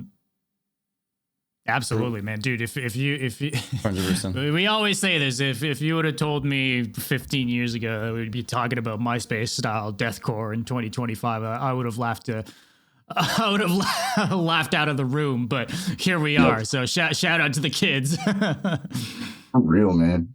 For real. Shout out all the bands. Hell yeah, man. All the kids and all the bands. It's like wild that there's so many of them and they keep popping up every day, bro. It makes me happy. Like every time I see I'm following one, a new random fucking, MySpace deathcore in their bio. Every single day there's new ones that pop up with no music. I'm like, I'm here for it. I'm waiting. I'll be on the band page. I'll see the logo and I feel 15 again. I'm like, follow. Yes, and they're super cool. Like most of those bands, if I'm real with you, what happened is I follow them and then I look at my inbox and they're just like, hey, thanks for the. They love like the MySpace videos and stuff like that, because they love that era and stuff. And most of the time they're just like, hey, we're watching your stuff and everything. So I'm just like, okay, let's wait to hear. And every single time it's like, exactly, MySpace deathcore and stuff like that. So I'm excited for you guys specifically because I keep telling you, even last year I was saying I feel like 2025, not to jinx anyone, but just saying, feel like it's gonna it's time. It's gonna be the revival scene's gonna eat good this year. I'm certain of it. Yeah, I feel like it's the right time. Something me and a couple of the other guys that are in like some of the bands that in this scene, we were talking amongst ourselves and like the thing that is cool is this hasn't even like fully popped off. Like if you think about it, like how many of these bands actually have full length records? Not a lot. You know what I mean? So it's like, no, bro, this shit Dare is. I say zero? Well, Thus Spoke has a full length. Okay. Psycho Trake's only got Psycho Frame has EPs, right? EPs, yeah. Psycho Frame, yeah. Yeah, they don't have a full length. Frame. So it's like, bro, upcoming full length, but which I'm really. I think we're all excited for that, but that's gonna be sick because it's like two fucking really good groups like combining almost. You know what I mean? And like that's gonna be sick. No, definitely, no, for sure. It's gonna be a good. Yeah, I get what you mean though. It's just starting, right? Like it's this part of the scene hasn't like matured yet, like at all. For sure, and we've been saying it too. We've been having these convos about like, some of these bands, they won't make it to a full length. Like a lot of these bands won't. Like we're already seeing some of these bands break up before before even putting out an EP or after just one EP or whatever. So a lot of moving parts still within the scene before like really. I don't know. We don't have that many. If not, I mean, sure you can look at like. Tracheotomy's been doing some bigger touring and Psycho Frame's been doing some stuff, but outside of that, it's been pretty DIY and like kind of local and no bands that have really like broke through, into touring with some of the mainstream bands or doing any of the crazy stuff. But that's happening this year a ton, I'm sure. Oh yeah, bro. I'll tell you right now, I think, when you guys hear the new Thus Spoke Zarathustra record, that band is on some shit, bro. Like that's, and not even biased because I've been friends with Andy for like literal fucking years, like most of my life. But like that dude is probably my favorite composer. Like he does the same shit. Like he writes all that shit. And like, bro, their new record is fucked. Like straight fucked. Like, like that shit is good. I'm excited because it's been a minute for them too, so it'll be cool to finally have some new music from them. And I don't want to say too much because that's not my shit. Either. I've heard the record, stuff's bro. coming. Yeah. I've heard it, and fuck, bro. Like that shit made me go, okay, I need to level up if I want to stay relevant when this shit drops. Because holy fuck. But yeah, bro, and it's like Girl of Glass. Like they're probably gonna drop a full length soon. Like so it's just, bro, like all these bands are like still developing and they're still like getting to where, you know what I mean? Like you said, like the big tours haven't happened yet. But I mean, like some of them are like Heavy Hitter got that tour with Carnifex and shit. Like I'm pretty sure. 1,000%. Heavy Hitter is a part of that conversation for sure. Yeah. Drake, they've got some bigger ones. Thus Spoke has toured a lot, but like a lot with like them being like the headliner because it's just them going out and then playing with other bands. But like I really do think that this is the year where it pops off, and then like going on, because like think about it like this, bro. Like we haven't had the fests yet. We haven't had, the labels are just starting to realize that this is like a marketable thing. I will say from like what I've heard, the inner workings of the industry, like initially, like in the, like when Tactosa and Trait came out, it was a novelty. Like, oh, they're playing on nostalgia, it'll fizzle out. That was like the consensus from like the industry heads. But now like they're starting to realize like, oh no, wait, like it's actually coming back. So now you're starting to see like the bigger labels are starting to sign some of these bands, and it hasn't been announced and it's not talked about yet. But you guys will see what I'm talking about in a couple months. Some things will start to be announced and whatnot. And like, it hasn't really popped off, and people are just now realizing it's a serious movement. You know what I mean? And like, so I definitely think like this year is the year it pops off, and 2026 is going to be the year where it's like, oh fuck, you know what I mean? Because like, that's gonna bring even more attention to the scene, even more bands, even more fans. Like that's just kind of like the tip of the iceberg right now, right? And not to again, not to talk about me or anything, but like that's my goal too, right? Like when I do a video, like I know, like, and again, I'm gonna sound like I really I don't want to sound like I'm bragging, but like these people like Carnifex and whatever, like there's a lot of these people following me, and that's why like it's so important for me also to like, you know, promote like crazy all those bands, because like, you know, it just it takes a few of those like massive big bands to just like bring people on tour, and it's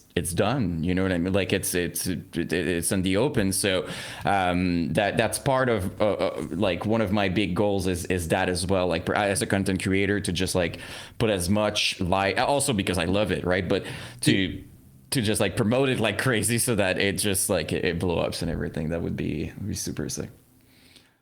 John, cool, I don't man. want you to ever feel like you're bragging, bro, because like you and Dom are very important people in the scene. You know? Like the shit that y'all do for bands is just as, if not more important than the music itself, because like without people to play to or people to support, it's literally just you talking to yourself. You know what I mean? So like the fact that you guys take your own personal time and do that to help other people within this scene because you love it, because it's what you're passionate about, I just want to give you your flowers now. You know what I mean? Because like what y'all do is very fucking underappreciated. Not, you know, I mean, for the podcast, not really and shit, but just like in general terms, people don't think about that.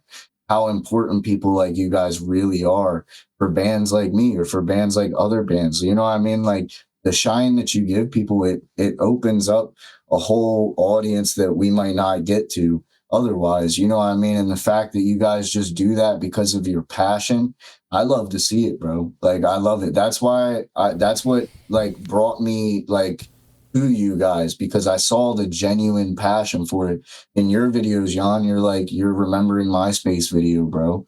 Like that shit spoke to me. Like that was what I was like, yeah, bro, this guy seems like a guy that like I would literally be able to just talk to for hours and we would be good friends. Like, and the same thing with you, Dom. Like I love the way that you guys do shit. I love everything about it, and I just can't give you all enough praise. So like, bro, don't ever feel like you're being braggadocious, because what you do is just as important as any band. Thanks, dude. Really, that's some good fucking gas, my man. Thank you so much, man. I super appreciate it. Yeah, we're gonna do the same thing. Me and if we're being insecure, we're gonna message you. Absolutely, go both ways. Absolutely, anytime. And thank you. I'm gonna, since we're towards the end of it, I'm just gonna say thank you for being so real. You know, you shared with us a lot of stuff, and how you were feeling back then, and your upbringing. Is that the word? I think that's the word. Mm-hmm. Whatever. I'm still learning English, but you know, it's very generous, and it was awesome. And as a fan of you personally, and someone who really liked you, it was, you know, it was awesome. I know our community had a good time as well, and we're gonna have to definitely have you back. You know, you said you're gonna release tons of music. Four releases a year, we gotta have plenty to talk about. So dude, they'll be round two for sure. Exactly. So you're gonna be reinvited for sure, my friend, for sure. Jan, I know we were talking about it earlier, but anytime you want to have a 4-hour phone call, bro, I'm with it. You just need to schedule sometime. Make sure maybe the kids are sleeping or something. Like you have time ahead. You know what I mean? Because like 100%. it's gonna be a long time. I can promise you that. Yeah, for sure. But I would love that for sure. I think it would be awesome. Absolutely. All right, man. brother. Well, dude, thank you so much for doing this, for taking the time. Everybody, go check out the new EP, Echoes of a Dying World. Oh, it's It is so out sick. right now. I'm gonna put a So link in sick. chat for anyone who's watching live, and look out for the vinyl and CD pre-orders that are out in 2 days. Yep. And I'm not saying that because I'm on it. It's so freaking sick. Like, you cannot, if you love OG sound and you're like me and you want real, pure, raw deathcore and brutal sound, you cannot possibly be disappointed. It's impossible. You're going to love it. I love you stitching man. and going in 60 seconds. I see y'all saying you love me. I fucking love y'all too. Listen to going in 60 seconds. That band is fucking ridiculous. Oh, they're sick. Yeah, they're sick. Fuck awesome. yeah. All right, All man. right. We'll let you enjoy the rest of your night, but we'll Thanks. keep in touch, Thank my you man. guys. Thank you For so real, much. Thank you again, for dude. having me on. For sure, man. Of course, man. We'll awesome. talk soon. Yep. Absolutely, guys.